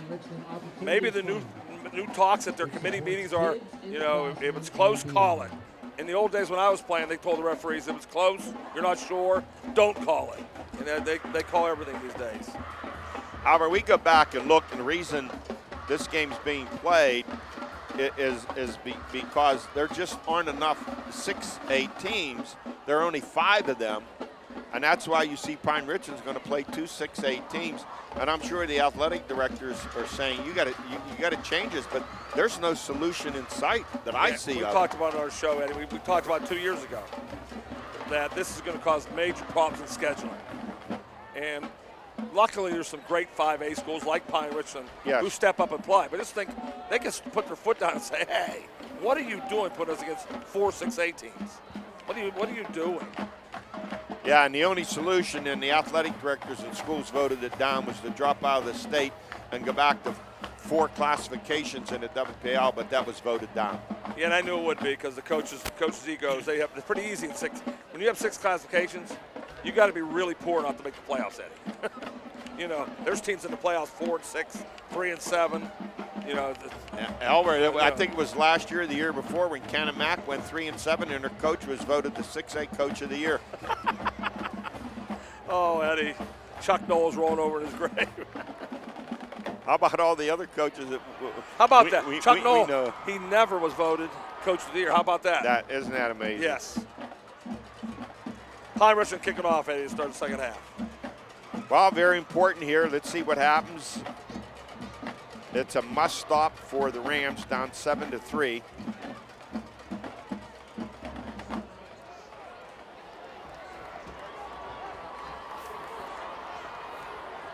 Grant Argrio to kick off. The sophomore kicked the 42-yard field goal. He has a good leg. This one taken at the 9 by Seneca Valley. Looks like Kai West. And he's going to carry it out over the 30 to the 31-yard line. 1st and 10, Seneca Valley at their own 31. For you fans who watch the Newcastle game against Mars, I'm a big proponent of setting the run back on the side that it's kicked to. I hate when guys run completely across the field and get -2 yards. First and 10, Get Seneca 10, get Valley 20. on the If you happen to 30-yard break line. it, you break it. First and 10 the Raiders at their own 30. Cox. There it was again, Eddie. Yeah, he breaks free up the middle, and he slides and goes down, but not before he picks up William Hancock, 16 the yards out at the 46-yard line. I'll say it again, fans. I'll let you know, and maybe Conor Reggie doesn't know. Chris Apollonia, where he stops in the First and backfield, 10, that's where they Seneca run the Valley, football. It 46. happened again right there. Empty backfield set. Now Apollonia comes in motion. Hancock's back, wants to throw the bomb, firing downfield, has a man open. It's Luke Lawson, and it's a touchdown.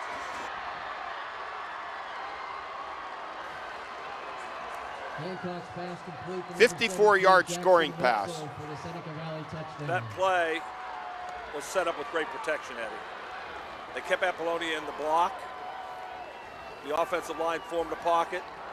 2 deep receivers, and he found the one down the middle for a big touchdown. I remember saying at the beginning of the half, who has the big play is going to play in this game. Seneca Valley gets it first. Hancock's to Lawson, 54 yards, the 7th touchdown pass of the year for Hancock. The extra point is up, and it is Wide left, Eddie. Extra point. Wide Is it left. wide? Yes, Okay. wide left.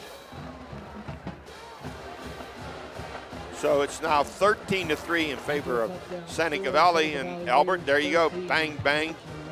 2 plays, and they go 70 yards. Yep, a beautiful run.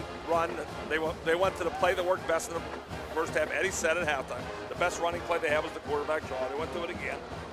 And then that's set up with a run pass, deep throw, touchdown, Seneca Valley. So Luke Lawson now he catches his 2nd and 3rd touchdown passes of the year. Next Toyota barrel Toyota. They're driven to be better. Shop barrel That was Toyota Wetzel, from Eddie. Cranberry, That wasn't Lawson. barrel Toyota. What's that? That was Wetzel that caught that one. Was that Jackson Wetzel? Yes, it was. Thank you, Yes, thank you, you're thank welcome. you. Yes, it was. And that's his 3rd touchdown pass reception They've of had the a lot year. of touchdown passes on it. Lots of touchdown passes.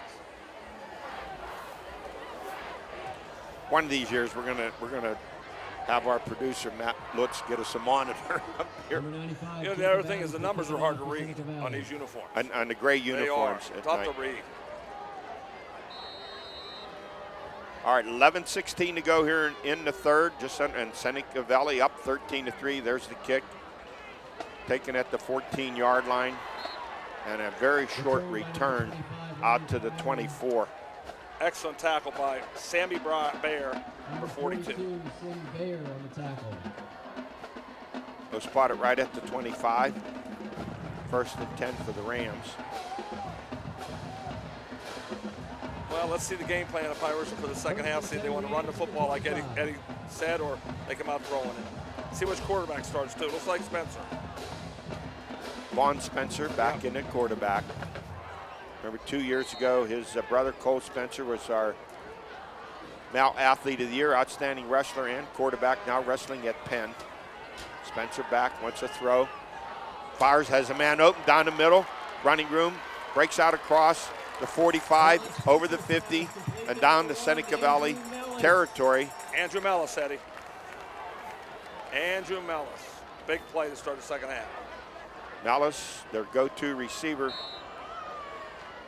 1st and 10 at the 46. That's another Rams first down, sponsored by Schultz Ford. Pick up a 29 yards on that pass play. Spread him out over the field again, Eddie. 1st and 10 from the 46.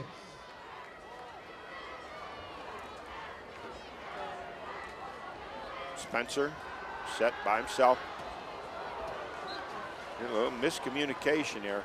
I thought he was going to go to the slant So did I, Eddie. inside to Mellis. It looked like Mellis was open. Yeah, it was a throw in between both of them, between Ryan Palmieri and Andrew Mellis. Brings up 2nd and 10. Albert, when you run these empty sets, you better make a decision right away Quickly, because you don't have much time. No, you don't.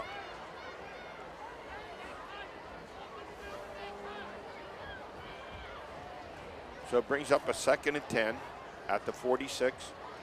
Seneca Valley with the Raiders leading 13-3 here 10:34 to go. The clock stopped on that incomplete pass.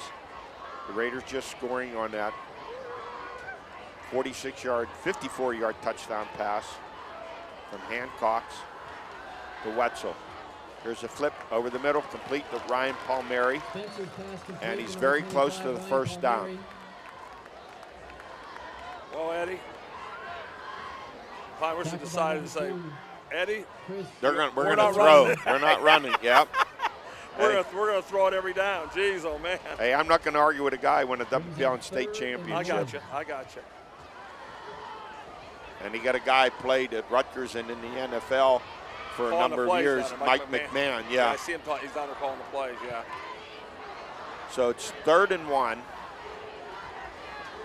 Pistol at the 37. usually means power, and that's what they ran. They ran the power. Palmieri breaks through, gets the first down, cracks it inside the 35 and down to the 34, gains 3. Boy, he's come so close to breaking a run. Pistol, when I say power, fans, that means it's the old guard around, leading through the hole. That's what Pine Ridge just ran. They also pulled their backside tackle. They pulled a guard and tackle. Albert, when Palmieri he's already at a full, about his third step. Enough, yeah, he's under a full head of steam. Yeah, he's back 8 yards, 9 yards. 1st and 10, football spotted at the 33 for the Rams. They're down 13-3. Palmieri, he's wrapped up immediately. That interior is tough, coming through once again. Number 58, Eddie. And looked like, was it 58 and 63 also in there? I know 58 was the guy that made the major tackle. That was? That's Devin, that's Webb. Yep, Devin Webb. Good call, Eddie.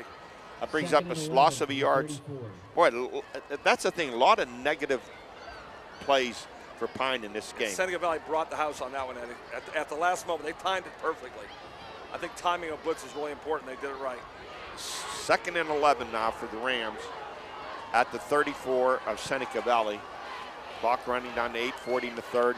Spencer going to throw. Has his man open. Catches for the first down.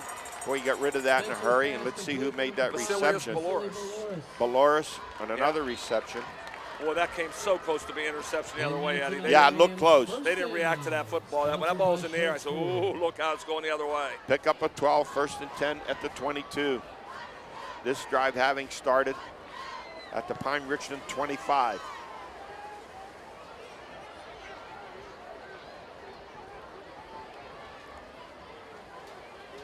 See if they can finish off the drive. 1st and 10 from the 22. Malice goes split wide to right, but a trip set comes to the left.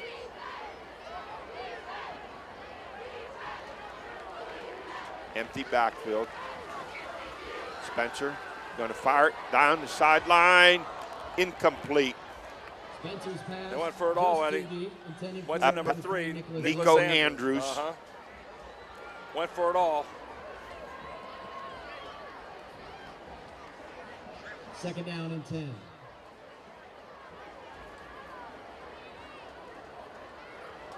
Stops the clock, 7:53 to go here in the 3rd. Excellent time for them to use a quarterback draw here, Eddie.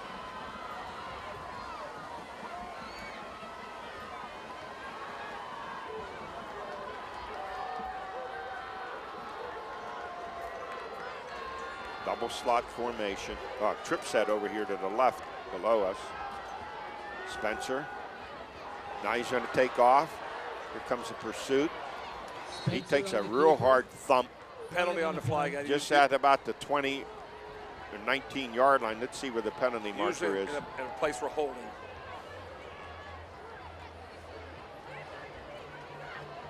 I don't think that was a quarterback draw. No, it He wasn't. just took off. No, it wasn't. He ran on his own. Holding. Offense, number 33. All right, that's going to make it 2nd and 20. Move the ball back to the 32.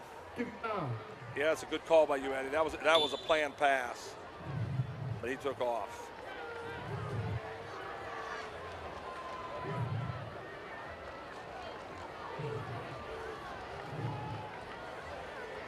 $33. The 2nd and 20. Ball back at the 32-yard line. Bunch set to the left, and look at the Raiders crowding the line of scrimmage. Yes, they did. There's Palmieri, and he has nowhere to go. Aiden Leitchik right there waiting for him. Eddie, Not fooled at all on the play. tonight we've had a lot of games there. We've never had this many 2nd and 25s, 3rd and 32. We have a million of them tonight. No gain on the play. 3rd and 20 at the 32 of Seneca Valley. Nothing like being an offensive coordinator trying to come up with a play on 3rd and 20. Just throw it up for grabs in the end zone, interceptions like a punt. The Raiders doing their best trying to make them one-dimensional. Yes, they have. They've done a good job of it. 3rd and 20. Raiders up 13-3. Rams. Spencer throws over the middle, complete. Get another field goal now, Eddie. And the ball taken down to the 21-yard line. Here comes that big leg. Nico Andrews on the reception. 11-yard gain on the Picked play. up 11 on a play, so that brings up a 4th and 9. This will be a 38-yard field goal attempt. Actually, make it a 39-yard field goal attempt. Yeah, Grant Argrio has a big leg. Big leg. Wow, is he a good kicker? Kick is Oh, no. good. No Wide good. right. It was Oh. no good. Well, I missed that one, Eddie. The Seneca Valley players were jumping up and down. Why did I miss that one, Eddie? I thought I went through. No. I already had bad ears. Now I got bad eyes. That's what Well, happened. I think the Raiders had a little bit of pressure that time. I didn't see anything else that happened. But as soon as the kick was made, you saw the Raider players jump up in the air. You knew it was missed. And I thought the Pine Richland kicker and the holder had their hands up there like he made it. So I haven't misread it. Albert, they ran 11 offensive plays and came around empty. Came up empty. So Seneca Valley will take over 1st and 10 at their own 20-yard line. Timeout. Seneca Valley don't have enough people on the. Pine Richland was confused and Seneca Valley was confused. So Timeout. they were seeing who's going to call for timeout Seneca first. Valley. Seneca Valley to end up That's with it. their first of the half. So timeout taken. 6:12 to go here in the 3rd quarter. Seneca Valley up 13-3, and that was a big stop for the Raiders. Yes, it was. The penalty got him, Eddie. You understand? Yes. Once again, Yes. Another big penalty. There's been so many big penalties in this game. A lot of 10s and 15s, Eddie. 10 and 15. When you have that many plays in a drive and you come up empty, that really hurts a It team. really does. Yeah, you drive 6 minutes off the clock and then it was nothing. Yeah, really. Now Mitsubishi and Butler. Always the best service, always the best price. Look at that. They Seneca Valley scored 11-16 mark. Right. And so look, we're down to 16-12 in that long possession. Yep. All right, Seneca Valley comes out 1st and 10 at their own 20-yard line, leading 13-3. There's Chris Apollonia, goes in motion to the left. Hancock wants to throw. He throws it way back behind the line of scrimmage, and just nothing there. A gain of 1 yard on the play. Timing was way off on that one, Eddie. I believe that was Luke Lawson on that reception. Number 5, Vasily Baloris in the tackle.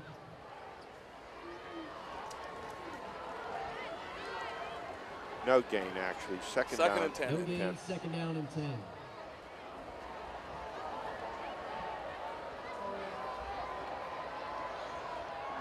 Hancock wants to throw again, throws Good a slant, coverage. incomplete. Hancock's pass incomplete. Sam Heckert had tremendous coverage on that one. That Number pass 7, intended Sean for O'Shea, Braden the intended receiver. Wise. Yeah, I was always taught in college to run through the receiver and the ball at the same time. It's hard to hold on to it. So many defensive backs, they just go for the ball, run through the guy and go for the ball. Trip set to the right. 3rd and 10 for the Raiders. There's a little popcorn, what they that call came close. the old popcorn screen, but Hancock's pass sniffing completed that to out number 2, right in the Braden middle of Wise. that. Number 12 again, I think. Number 12, Yep, that was Sam Heckert again. on What the a big Sam I'll Heckert, tell ya. outside linebacker. He's just this, I believe he's just a sophomore too. That was a big play. Eddie, that came very close to breaking big. Number 1, Very Andrew close. Millis, back 4th and to 10. receive the kick. Lawson back to punt. Double safeties back for Pine Richland. Palmieri comes up, takes it at the 46, gets a block, turns it down inside the 35 and into the 30. Inside the 30 to the 29 is Seneca Valley on a nice return. Boy, do I like Palmieri back there as a returner. I have him for a 22-yard return there. He gets it, heads straight up the field, reads his cuts, He's fearless. and has no fear. That's right. I'm not saying this is huge, but I'm saying at least it's very, they have to come away with something here. I believe Outstanding that too. field position. You're down by 10. You need a touchdown even, Yes, not a you field do. goal. They've been running power out of this formation. See, they're in power again. Yes, they did. Palmieri off the left side wrapped up Palmieri, Number the 2 ball made a big carrier. immediately, play. maybe 1 yard gain. That was Christy Apollonia. Yep, he's a big-time player. Going to Toledo, you said. Headed to right? Toledo, Yeah, he's big-time. and Aiden Lysick and Luke Lawson headed to the Naval Academy. That means they're smart, Eddie. Yeah, I'll say. I'll tell you that would mean. If you go to Naval Academy, you got some brains. And you got some discipline. 2nd and 9 at the 28 of Seneca Valley for Pine Richland. Clock running, 4:30 to go here in the 3rd quarter. Second It's down and homecoming 9. here at Pine Richland. Great crowd on hand. Look at the following from Seneca Valley. Nice show up. Oh, yes. All right, double slot formation for the Rams. Vaughn Spencer. Gelly goes in motion to the right. Spencer wants to look over for him, throwing deep down the sideline. Incomplete. Spencer's No chance pass on that one, incomplete. Eddie. It was a Intended for skinny number 1, post, and he Andrew threw it to the Millis. outside. Setting up, and Penn and Pine Richland did a great job of picking up the blitz there. So there's plenty of time to get rid of it. 3rd and 9 on the way. So 3rd and 9 at the 28 for Pine Richland, at the 28 of Seneca Valley. An incomplete pass stops the clock. 4:07 to go here in the 3rd. Well, I know I look for Mellis here. That's what I would do. I'd run Mellis on a deep out or a deep curl. Nico Andrews split wide to the right. Spencer rolls out, throws in the flat. There Pass he is is again. completed, but it's a very short gain. He's It's there just again. Apollonia again. Woo. pickup of 3 yards on a play. His closing speed and his hitting when he gets there, boom. He doesn't mess around. You go right to the ground. What a heck of a player he is, Eddie. So that'll bring up a 4th Are they and kicking 6. it again? They're trying to kick it again, Eddie. 4th This will and be 6. another 42-yard field goal attempt. The last one was wide to the right by Grant I won't call this one too fast. Argrio. I'll wait for the referees to call this one. Placement, the kick is up. Wide right, Eddie. No good. Is Wide no good. right. Wide right.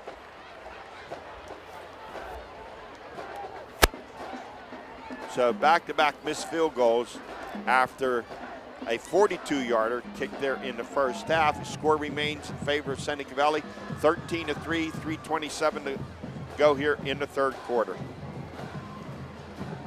The tackling in this game has been outstanding both ways. The pass blocking has been excellent, but the 1st and 10, execution has been Seneca poor. Valley from the 20. The effort has been excellent. That's what you ask for in high school football. The effort has been there both ways. 1st and 10 for Seneca Valley at their own 20.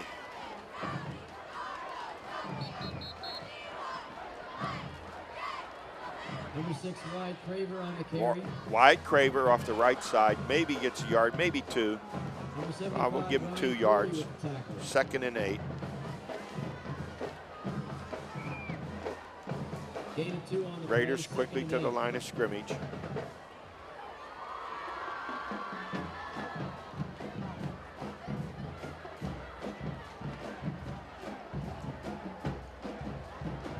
Looking to the sideline for a play.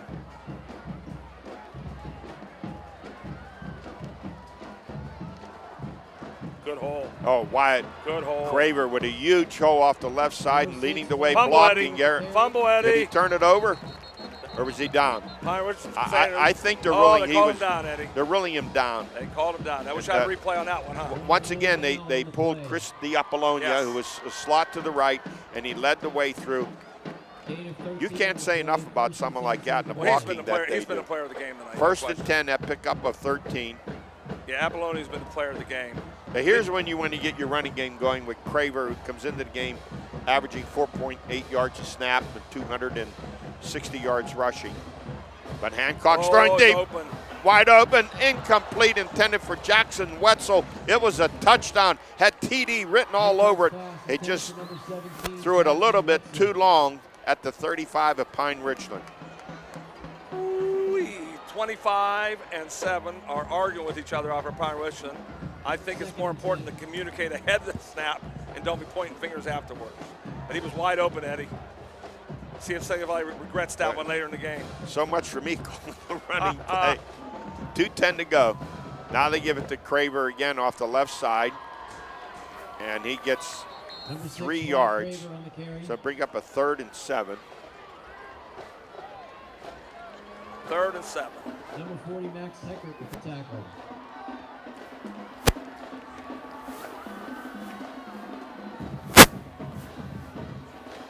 Clock running, a minute 45 to go here in the 3rd quarter. On third downs, Seneca Valley has been throwing the ball over the middle on 3rd and 7 all night. Oh, there's a jump. Pine jumps, or was there a movement on the offensive line by the right side? Seneca Valley jumped, Eddie. 5-yard penalty. Offensive. Replay, 3rd down. So now that's going to make it 3rd and 12.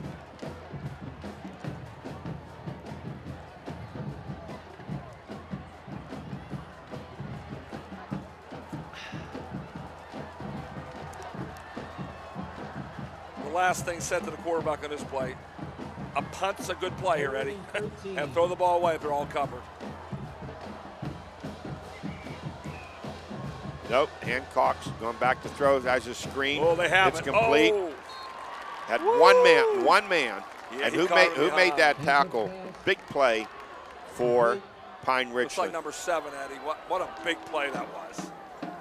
Looks like John Rottinghouse. John Rottinghouse from his right defensive tackle position. Big play, Well, that's John. huge for a defensive tackle. Sniff that out. Boy, was that a big play. That play was going all the way, Eddie.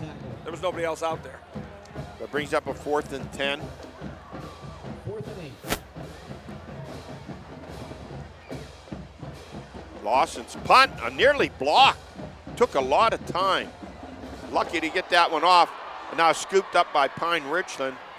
And the return out across the 30. Boy, they've been daring on these punt returns. They figure they're not scoring offensively. No, just a marker thrown If they're not down. scoring offensively, let's try Yeah. something else. So the return, was that Paul Mary?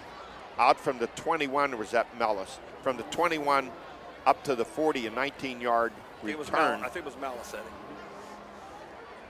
The 46 seconds to go here in this 3rd quarter play. 1st and 10, Pine.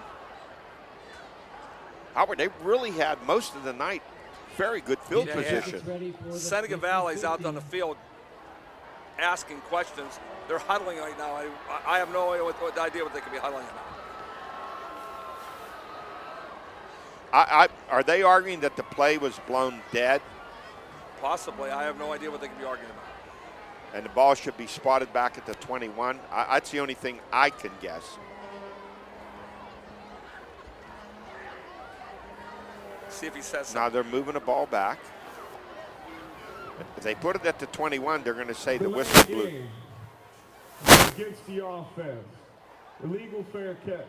Going from the spot. Oh, he must have fair catch, caught it, and then ran it. Okay, so they're That's moving what it happened. back at the 25-yard line. Fair catch single and ran with the football. Okay.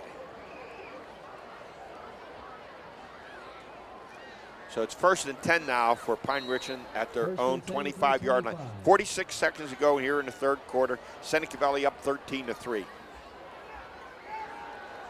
Spencer on the keeper around the left side, but there comes the pursuit, and he's dragged down out across the 25 to the 27-yard line. Number 50 and number 58.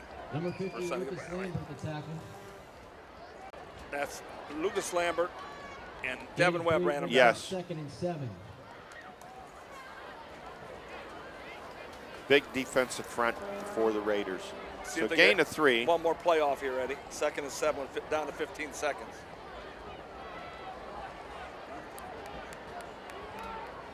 Second and 7, I should say. Out at the 28. Flare pass out here in the left and nearly picked off. Flare pass intended for Palmieri. It was blocked. Solid defense. Joe Babushki was right there in the coverage. Aiden Lysy got his hands on the ball. So 3rd and 7 for the Brings Rams up 3rd and 7. at their own 28. The incomplete pass stopped the clock, 11 seconds. That should be the last play here of the 3rd quarter. Aiden Lysy is a big kid. 6'4", 235. My gosh. That's a perfect size for outside linebacker. I get 2 of the biggest in the WKL. He rushed the passer Spencer well. back. There's a pressure. There He's he going to is. get caught from behind and dragged down He at the rushes that 27-yard pass. line. Wow. He's going to lose 1. And that's the 3rd or 4th sack of the night. Brought down the backfield by number 3, Aiden Lysy. Lysy Aiden again. Lysy. Yep. I mentioned it once earlier in the show. I want to say it again. He's getting the sack with his hands. Look at their defensive perimeters between Lysy, 6'4", 235, Christy Apollonia, 6'4", 225. That's the end of the 3rd quarter of play with the score, Seneca Valley 13 and Pine Richland 3. Comes a punt, Eddie, at 4th down.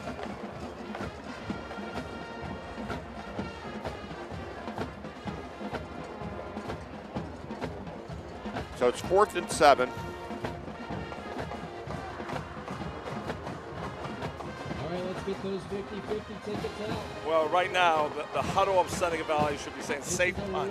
And what I mean by safe punt is play your defense, put 2 guys back, and fair catch it. You do not need a big play here, and you do not need a big blunder. All you want is good field position. Yeah, at this point, now I'm old school. I'm playing running game, beat the clock, field position, No, right now it should kick be. the ball away. Right now, they should be playing safe punt. They should be looking for nothing but a fake here. There should be nothing playing fake and fair catch the ball. You can meet a representative from the Pine Richland Touchdown Club on the 1st floor at the elevator. If I'm Seneca Valley, I'm not throwing any flat passes. No, never. No chance. Now, will I take a shot downfield sometime? Maybe one. I Right. might do that. Because Pine Richland has not scored a point in the game. So there's no reason. There's Perry's punt. Kai West is going to let it bounce. Takes a Pine roll and will be down at the 36 or 37-yard line. If you watch our show, and George and I talk about it, if the score's 45-44, then you just keep going to score. Yeah, because you're not Richland's stopping the other guy. Pine Richland's not scored any points tonight, so there's no reason to give them a touchdown. 1st and 10 Make them earn it. 37. Going the length of the field. And you saw Craver pick up a little momentum last time, starting to run the ball. He's your workhorse. Use the clock. I'm not. Absolutely. No question, because they haven't scored yet. That's why. I wouldn't worry about the clock. If they Now, had wait a scored. minute. Is there a change at quarterback? No. They're going right away deep downfield. Eddie, Gamecocks pass incomplete. they said Eddie and Al. You don't know what you're talking about. Intended for number 11, Luke Lawson. 10th for Lawson, incomplete. I guess I don't. Right off Second 3 and 10. seconds off the clock, and read 14-3. 13-3, excuse me. Makes no sense. I thought at first they made a change at quarterback. No, quarterback's still No, same Hancock's still in there. 2nd and 10 at the 37. All right, here comes Apollonia. They're going to run right behind him again. No, Hancock's going to keep it Right behind him. off the right side. And he Hancock gets it up to the 39-yard line, a pickup of 2. Anybody, up 3rd and 8. anybody does tendencies Tackled by number 34. can watch this game and say, boy, does Seneca Valley have some serious tendencies. The Apollonia 3rd and 7. slotted to the left. Luke Lawson over here to the left. Split out. Is there some backup coverage? Yes, there is, both sides of it.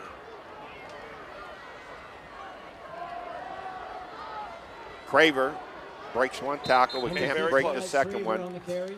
Came very close to breaking it. Gets up to Tackled the by number 4, 44-yard Evan line. Johnson. It'll bring up a 3rd and 3. Truly Oh, I'm sorry. That brings up a 4th and 3. Truly nothing wrong with that call. No. I want to run them more. No, they should have. I should have ran all 3 plays. The clock would be down to 9 minutes, 9:40. Loss and back now, to punt. Here's the next step, Eddie. Don't punt the ball to them. Punt the ball out of bounds so they can't return a kickoff or punt for a touchdown. Oh, we're lost. No, there's where your 6'3" comes in handy. That's the second time he's gone up. And a great punt. Oh, my. It rolls all the way down to the 9-yard line at Pine Richland. Play of the night for Seneca Valley, Eddie. That ball was going over his head for a safety. Any other punter, it's over his head. So 1st and 10 now for Pine Richland. 1st and 10 Rams from the be at their own 10-yard line. 10:21 to go here in the ball game, and Seneca Valley up 13-3. Now Seneca Valley should change nothing defensively. Don't go prevent defense. Whatever play they did, whatever they did defensively in their first game, holding Penn Hills to 15 points, they're doing it tonight. So they have made some corrections over the previous 2 losses. Pine Richland's going to have to break a tackle and make a big play. That's what they have to do. But this pass rush is ferocious. Boy, Seneca Valley getting to the quarterback. And it happened again. Spencer throwing incomplete, just a little behind. Good coverage. Another great rush. Look, they have, 4 sacks tonight. They had 7 against Peters. I don't know what they had last week. Devin Webb, swim move in there quickly. Had to get rid of the ball very fast. Yeah, the front 4 of Aiden Lysik, Devin Webb, Lambert, Osh, and then you throw in Christy Apollonia and Border. Yes, sir, Eddie. If I gave the game ball out tonight, Eddie, I give it to the defensive line and Apollonia. 2nd and 10.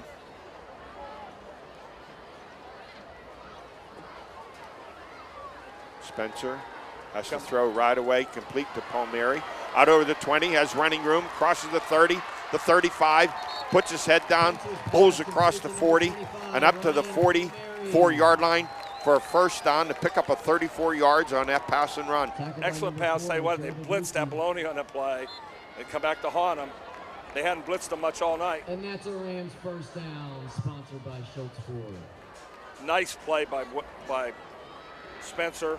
He's shown a lot of poise for a sophomore back there. Yeah, because he hit him on the run. He hit him in stride. Yeah, they messed it up a few other times, throwing behind him or too high. That time it was perfect. 1st and 10 now for Pine Richland at their own 44. 9:35 to go here in the 4th quarter. They're down by 10, 13-3. He's looking. He wants to run. Here comes the pressure. He has to get it away. Incomplete, tipped, out of bounds. Boy, is that offensive line stepping up for Pine Richland right now. Jeez, they're not getting through now in the last couple plays.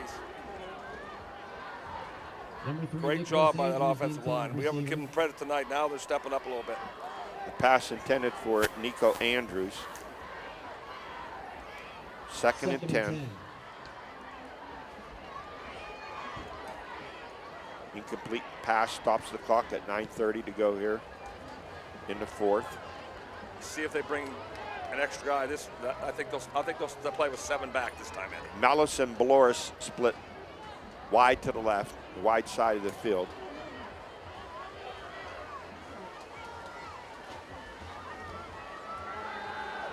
Flair again to Palmieri. Look at him, he makes 2 misses. Then he's going to get a first down inside Seneca Valley territory, down to the Raiders' 47-yard line. You got to put the ball in this guy's hands. That guy has hands. some moves. He's a playmaker. Yeah, he made Apollonia miss there. They might have found something. He thrown the ball to the back out of the backfield. They might have found a big play. If he has to, he'll put his head down and run over you, and if he has to make you miss, he'll do that too. So it's 1st and 10 at the 43 of Seneca Valley. He has some quick feet. Check that, at the 47 of Seneca Valley. Oh, nice catch. No, just couldn't hold on to it. Nico Andrews. Number 13. Yeah, it's Jaden Price on a is down. stop. No, he's up now. Okay, he's up. He's okay.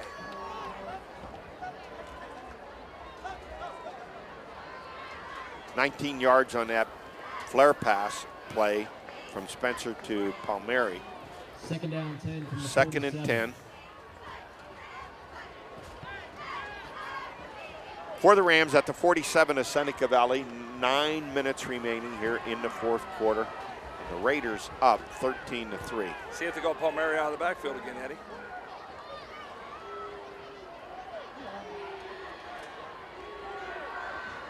Spencer's going to keep it, but he's going to go for a loss.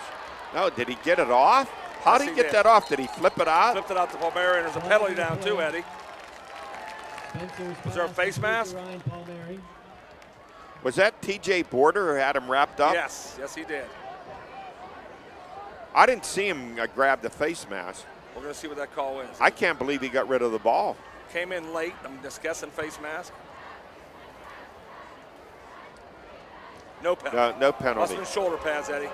Must have got it by the shoulder pads. The runner Okay. went forward. The So he runner gets went for- back to the line of scrimmage. Maybe lost a half a yard on a play. Boy, he came through unblocked, Eddie. Wait a minute. Now, where are they spotting this football? It's 3rd and 10, Eddie. All right, they left it there. All right, so it's 3rd and 10, no gain. Brings up 3rd and 10. Somebody had a misstep on the offensive line, and he was unblocked. Trip set to the right for the Rams. Timeout. Seneca Valley on defense. They were a little confused. Timeout taken. 8:46 to go here in the fourth. Seneca Valley up 13-3. Our next football broadcast will be October the 14th. We'll be at Slippery Rock High School as they take on Wilmington. What a battle that Slippery Rock's should having be. a great year, Eddie. Great year. One of the best quarterbacks in Western Pennsylvania, William Mokel, is having a phenomenal year. Big game tonight. Sharpsville and Seneca Valley, both 3-0. Both 3-0. I mean, Slippery Rock, excuse me. And Sharpsville, both 3-0. Both quarterbacks have thrown the ball over the field all year. Be interested to see if the defense can hold up. That game's at Slippery Rock. Yes. And since they're in our network, we're rooting for Slippery Rock. Yes, we are.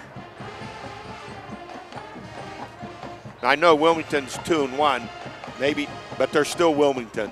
Yeah, they're always scary. They're not as Yeah. good. I've talked to them. I know their coach staff Yeah. very well. They're not as good as they've been in the past, but they have a belief system that they can win. And how about your Farrell Steelers? They're tremendous. Are they tremendous Oh my again? gosh, tremendous. Weren't they good last year? They Oh, knocked yes. off in the state playoffs. Yes, they're tremendous. It will take a very good team to beat them. Did they lose to Canada last year, or they beat Canada? I think they beat Canada. All right, 3rd and 10, Pine Richland at the 47 of Seneca Valley. Here comes that rush, Eddie. He got out of He it. got away from it. He ran through 5 white shirts and takes it down to the 41-yard line of Seneca Valley, picks up 6. Now what do you do, Albert? It brings up 4th and 4. They're going to throw the football for sure. Now, let's see if they can block the pass rush. The pass rush is coming through, Eddie. If you're the perimeter people for Seneca Valley, you know the coaches are hollering flare pass, flare pass. Yeah, no question. Yeah, it's definitely. What you can do is show the flare and hit the slant. All right, well, it's an empty backfield, so that no flare. Trips to the right. Vaughn Spencer drops, looks, he wants to throw that slant, and it's caught, and it's a first down. Palmieri, yes it is. To Ryan Palmieri. 25, Ryan Palmieri. 1st and 10. Our good man from the Butler Regal, Josh, just said that Red Bank beat Canada last year, Eddie. Red Bank. Is that red? That's right, that was a big upset. So that pickup puts the ball down at the 34-yard line. That It was was a a gain big of play. 7. Woo, was Big, that a big, big big, big. That game, a fight. This game's reminding me of last year's game, Eddie. You know, Albert, for a 13-3 game, unbelievable the number of plays that Pine Richland has and only a field goal to show for it. Yes, there comes the blitz. Here comes the blitz, Eddie. Here came the blitz. Yep. Backside blitz. Pass incomplete. Number 3. Intended for number 5. So that Lyson come in. incomplete pass brings up a 2nd and 10 at the 34 with 7:27 to go. That clock stops. No field goal here for the Rams. They need a touchdown.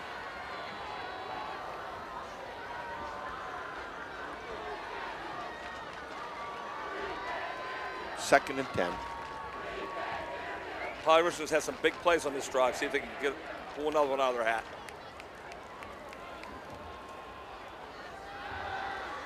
Spencer's throw into the flat. Incomplete, Eddie.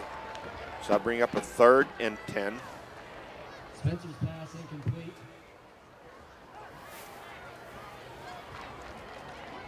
This is like an old pro game right now. The final, Albert, just look here at all the plays Yes. that Pine Richland has had, yes, and only 3 points. a fearsome foursome out there for Seneca Valley. Got to be a little tired rushing the passer because they've been coming over and over. We talked about conditioning being a major part of this sport. 3rd and 10 for the Rams at the 34 of Seneca Valley. 7:23 to go here in the 4th. Seneca Valley up 13-3. Trip set to the right. Seneca Valley jumping around, Eddie. Here comes Here pressure. they come. Uh-oh. Get 58 again, Eddie. Devin Webb. But he was unblocked because they jumped around, fooled the Pine Richland blocking scheme, Eddie. You'll see it on film. He was unblocked. It looked like an edge rusher the way he came in there. He was unblocked, yes. Yeah, I thought it was Lysick at first. That was very good coaching by Seneca Valley. They jumped into a 6 to 7 man front, jumped around, confused the blocking scheme. See if they do it again, Eddie. I wouldn't doubt they come back and do it again. 4th and 10 at the 34 for Pine Richland. 7:20 to go in the ball game. They're down by 10. It's a form of stemming where you move, make in front from the defense, and make the offense. Who am I going to block? I got a stemming story for you with your buddy Frank no, Kalal. No, they played regular. They played regular on this one. Oh, here comes. They blow the whistle. Late blitz. Was that a safety blitz or was that the middle linebacker? That was a linebacker blitz. Penalty, replay, 4th down. You know what, Eddie? Sometimes a penalty gives you a little luck. They were going to get sacked there if he didn't get the penalty. They didn't pick up the blitz.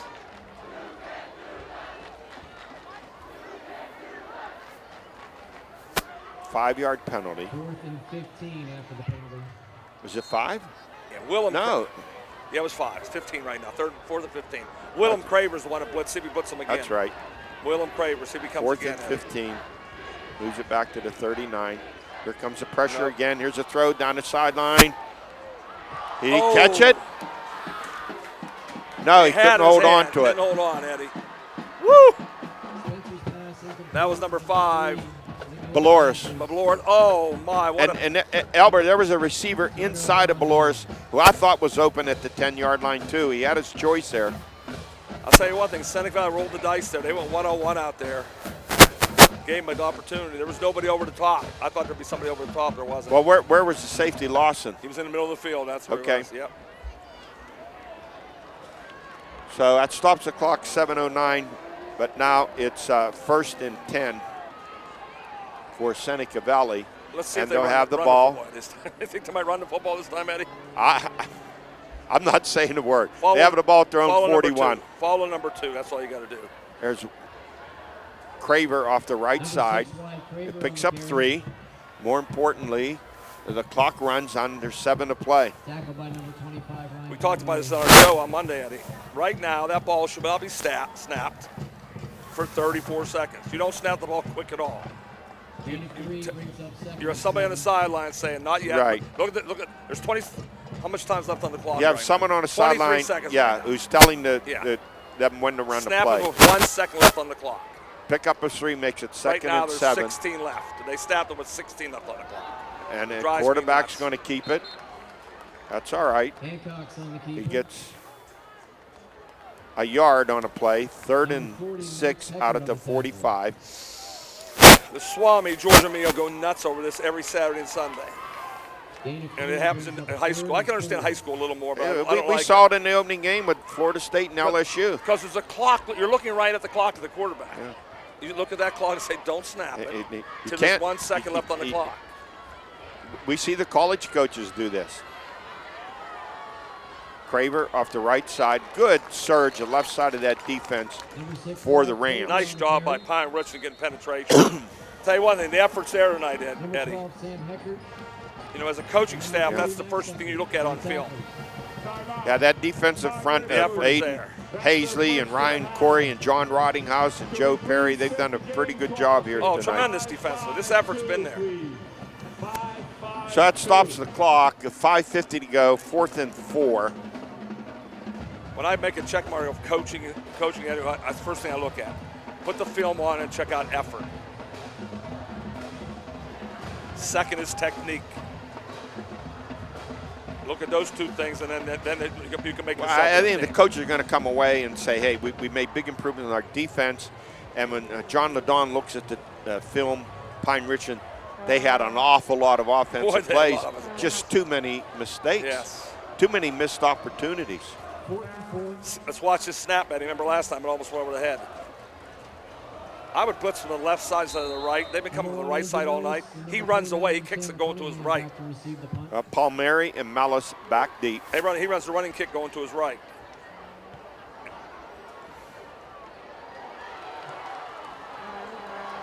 There's Palmieri again. Yeah, he is that's at not 28. Is it 25 or 28? That's 28, I think. Or is that 20? I can't 20, 28. It's 28, I think. I think it's 28. Yes. Tanner Cunningham. Tanner Cunningham, he's a backup safety. Great. He backs up Palmieri, so they give Palmieri a breather. He's got some guts too, and he's got some quick feet. First and 10. Mistake was made there once Rams. again. You don't punt it to him. Punt the ball out of bounds when they have a 14-3 lead. Jeez. 5:42 to go here in the ball game. The Rams have it. First and 10 at their own 44-yard line, trailing by 10.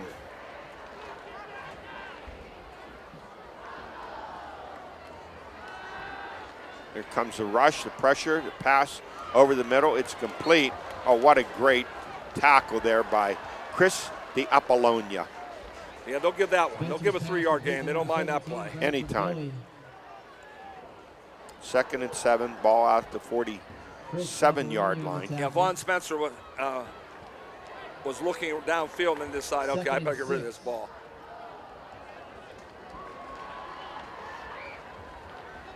Trips to the left.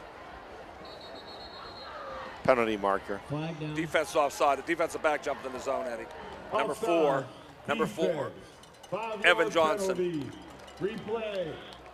Number 4, Joe Babuski. Joe Babuski jumped in the zone, Eddie. So that'll make it 2nd and 2. A little anxious out here on the cornerback.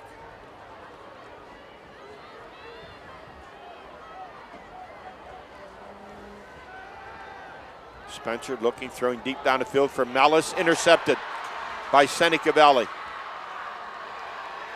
And he turns the right side. He has an open field across the 40. He's going to be finally brought down in front of the Seneca Valley bench out at the 48-yard line. Was it Wayne Pert? Wayne Pert. Yeah. He was the free safety on that play. Babuski was beat off the line of scrimmage. Looked like he was open, but that's what free safeties do. They read the eyes of the quarterback, make the jump, and come up with the interception. Penalty flag at the end of the play. I don't know if they got the bench coming off. I'm thinking they got the bench coming off, Eddie. Excessive celebration, they call that. That's what I think they got. You're only allowed to do that New Year's Eve. 4:52 on the clock here in the. What is going to be a 15-yard penalty. Unsportsmanlike yeah, that's what they call it. Coming off the bench. You're right, Eddie. New Year's Eve penalty. Is that what you call it, Eddie? So march off 15 yards. Doesn't matter. They have to run the ball now. More importantly, run the ball. They throw the ball. I know I'm putting that Easter Bunny suit on for the next show. But that clock's in the end zone says running. It has the clock down as you can see it. You say don't snap the ball till there's 1 second left. So they march it off. They should spot this somewhere around the 35-yard line. But the clock's not running now, so it doesn't matter when they snap it now. 35, 37-yard line. Except for the penalties, Eddie, this game has been a good game to watch.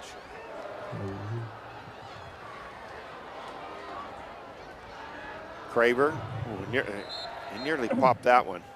Nice Gets tackle. it out to the 41 for a pickup of 4, 2nd down and 6. It'll be interesting to see the yardage after this game, Eddie. Who has more yardage? It'll be interesting to see. I give a slight edge to Seneca Valley. Okay. Slight edge. But the number of plays, I've into my second sheet For Pine Richland, yeah. for Pine Richland keeping plays. 2nd and 5.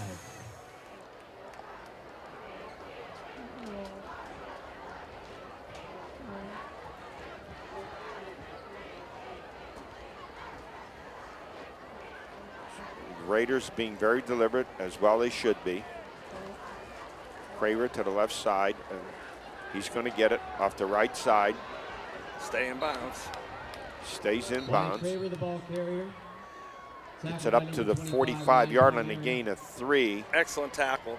I tell you what, Pine Richland's a good tackling team. Timeout. Pine Richland must have called timeout.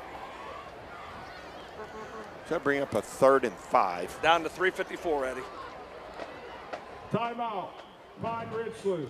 That's their 3rd and final timeout of the half. That's our final Could you timeout. please reset the game clock for 4:05.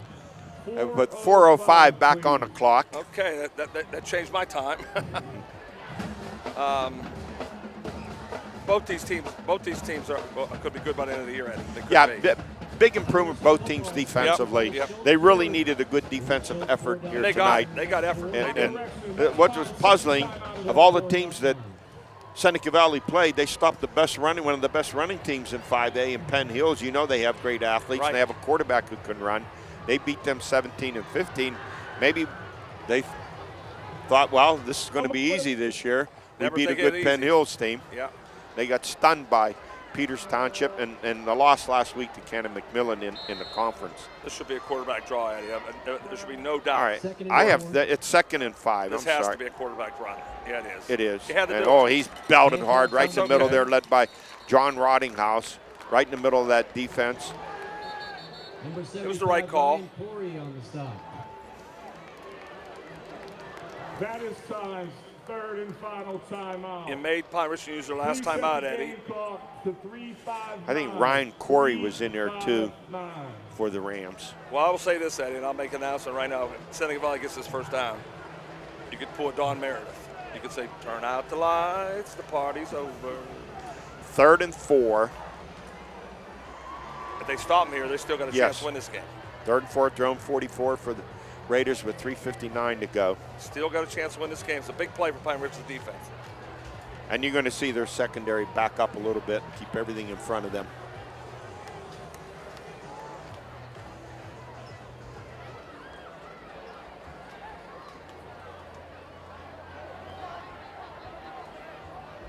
Are they punting the ball as a 4th down? Oh, I thought it was only 3rd down. Okay, it's 4th down. I didn't realize It's 4th. that. Okay, I didn't realize that. All right, 4th down. They did their job, man. Now they're getting the ball back. Now this guy should kick the ball out of bounds. Is this Lawson kicking? Yeah. You don't want to kick it to But you Palmieri. can I see know both that. both these guys go. They And Mellis is good too. They returned one for a touchdown, and the other one they returned for 25 Palmieri and yards. Cunningham back deep to receive the punt. See this wide side of the field over here? Nobody's over. Yes. Here? Kick the ball over there. Lawson standing back at his own 29-yard line. He's going to kick it. A low kick. Short kick. Did he just pooch at? I'm not sure what he did there. Yeah, he just missed him on the run, but there's nothing wrong with that, though, Eddie. As long, No. as long as you don't return for a touchdown. Well, he didn't want to kick it deep. Yes, that's nothing wrong with that at all. I like, First as and you 10 suggested, Rams from the out of 39. bounds. There's nothing wrong with 10 yards. Give up 10 yards and don't let him return the kick. 1st and 10, Pine I Richland. don't know if he did it on purpose, though, Eddie. I don't think he did. At their own 39-yard line with 3:49 to go in the game, they're down by 10. Now at Seneca Valley, you're saying now you must keep the ball in front of you. You know how crazy that game was last year. Looked like Pine had Yeah, it we won said that, remember? 20-17, only to see Seneca Valley. What was it, 2 minutes ago? Yes. And they went, 80 yards for the winning touchdown. See if Pine Richland can make a big play here and get right back in the game quickly. 1st and 10 for the Rams at their own 39-yard line. They came Double, close last time. double slot formation. Raiders, both their safeties back. Good 15 yards. Now Comes a even blitz. more. Here comes a blitz. Oh, Comes a blitz. coming right up the middle, and that was the inside linebacker Spencer Brown. for Number 40, Seneca Valley. TJ Border. TJ is at an outstanding game. He gets the sack. Albert, I lost track. It's either 4 or 5 sacks. I think it's 5. What a great defensive call that was by Seneca Valley. This team, through 4 games, they already have 20 sacks on the Great season. call. It was a great call. I didn't expect it either. 2nd and 21. 2nd and 19. Spencer back to throw. Fires down the middle. Intercepted by Seneca Valley. Was that Pass intercepted Give him a by penalty. Luke Lawson on the interception? Now, you know how much I hate that, Eddie. See, they all watch the NFL. NFL puts their fingers to their mouth. So Yeah. the high school kids, I'm going to do it too. Jeez. It's the 2nd interception this half for Seneca Valley. So they'll take over at their own 48-yard line. Kid's an athlete. I think he'll play defense for Navy. I think he will, Eddie. Yeah, I think he'll play defense for Navy. I think Lysyk's going to play edge rusher at 6'4". He'll be 6'4", 250 by his Oh, sophomore no year. question. And Lawson's going to be a 220-pound safety. Yes. So 3:14 to go. The Raiders looking to close it down. Look at they're bunched in tight. Pine Richland should try to tackle the football here. Yeah, they double tight end to Tackle the right. the football. There's Craver. Pull that football out. Number 6, Wyatt Craver on the carry. Because they have no timeouts left. Remember that, No. Eddie. Craver picks up nearly 3 on a play, make it 2nd down Gain and of 2 on the 7. play. Number 12, Sam Heckert on the stop. I give him 2 on a play. Clock running though at 2:50 to go. Brings up 2nd and 8. The Raiders a much needed win to ease even their season record at 2-2 because looming ahead they got some tough games. If they don't lay the ball coming on up. the ground. Don't lay the ball on the ground, Seneca and Pine Richland. Pull it out, baby. Pull that ball out. First guy hit, second guy grab it out. You know, NA's 3-0, so it'll be interesting to see at the end of the season what kind of team Seneca Valley has. We'll see what they do against Mount Lebanon and Central Catholic before they get to NA.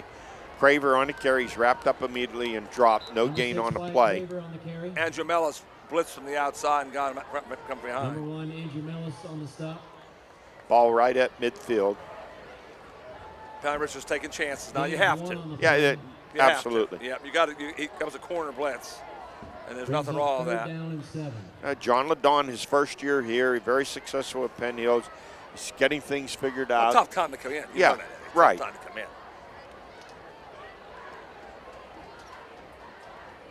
Played a lot of sophomores here tonight. Uh-huh. Down to 1:45 to go, 3rd and 7 at midfield, Seneca Valley. Hancock rolls to his right, flips a pass, going down the sideline. Oh, he trips and goes down on the shoestring tackle inside the 15 at the 14-yard line, and I'm trying to see if that was Number 2. That was the star of the game, Chris Abalone. Chris Diapollonia. I'll handle those Italian names. Well, now they can get under center. Victory formation, Eddie. Yeah. Tripped him up. Victory You know, that was a formation. safe play. No problem with that Yeah, call. It was a no. safe play rollout. Minute 22 to go, Best, yeah. And best formation in football, Eddie. First and yep, goal from their the 10. victory set. Every coach likes to get in this formation. Just running it down now. So Pine Richland's going to drop to 1-3. I think next week they're at Fox Chapel. All right. That's a They- winnable they, game. They get those 2 brutal games in a row, though, where they have Central and NA Yes, back I know that. to back. I'm hoping Pine Richland understands that their effort is outstanding. And Seneca Valley Yes. and Seneca Valley's defensive line was awesome. Oh, tonight. just great. And I think both teams made strides defensively, They did. answered some They did. problems. Pine just has to figure out a way to stop shooting themselves in the Yes. foot and making mistakes. Hey, by the way, next week, the Swami will be with me. We'll be at Butler High School. Volleyball game. Good old volleyball. Butler girls volleyball. They're 4-2. They're going to take on #1 ranked and what else? Powerful North Allegheny. I look forward to doing it. We haven't done one since the championship game when NA came back against Seneca Valley, the boys, this past spring. That's going to be it for us here at Pine Richland. Great accommodations. We really enjoy it here. The final score, Seneca Valley 13, Pine Richland 3. Seneca Valley evens their record at 2-2. Pine Richland drops to 1-3. On behalf of the Tiger and our producer, Matt Lutz, wishing you a good night, and we'll see you at the volleyball game, and then we'll see you at Slippery Rock High School on October the 14th when they take on Wilmington. Yeah, Eddie, both teams.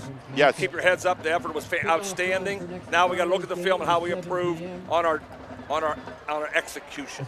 Albert, good job. Keep Thanks, me Eddie. posted. Keep me on my toes. Great to be here. Always great to do high school football. We'll see you in a couple of weeks. Paul Rayner.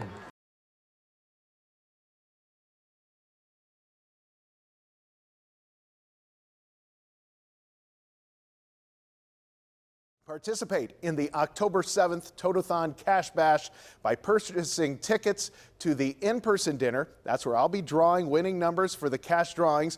Or you can once again gather your friends and family from any neighborhood, anywhere, and watch online.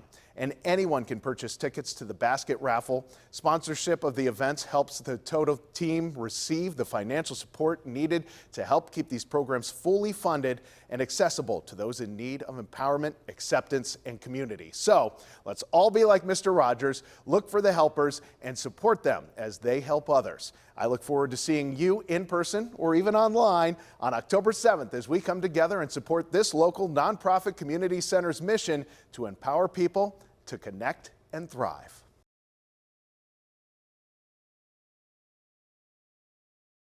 Armstrong has a history of being engaged in the areas where we provide service. One of these ways is through breaking bread.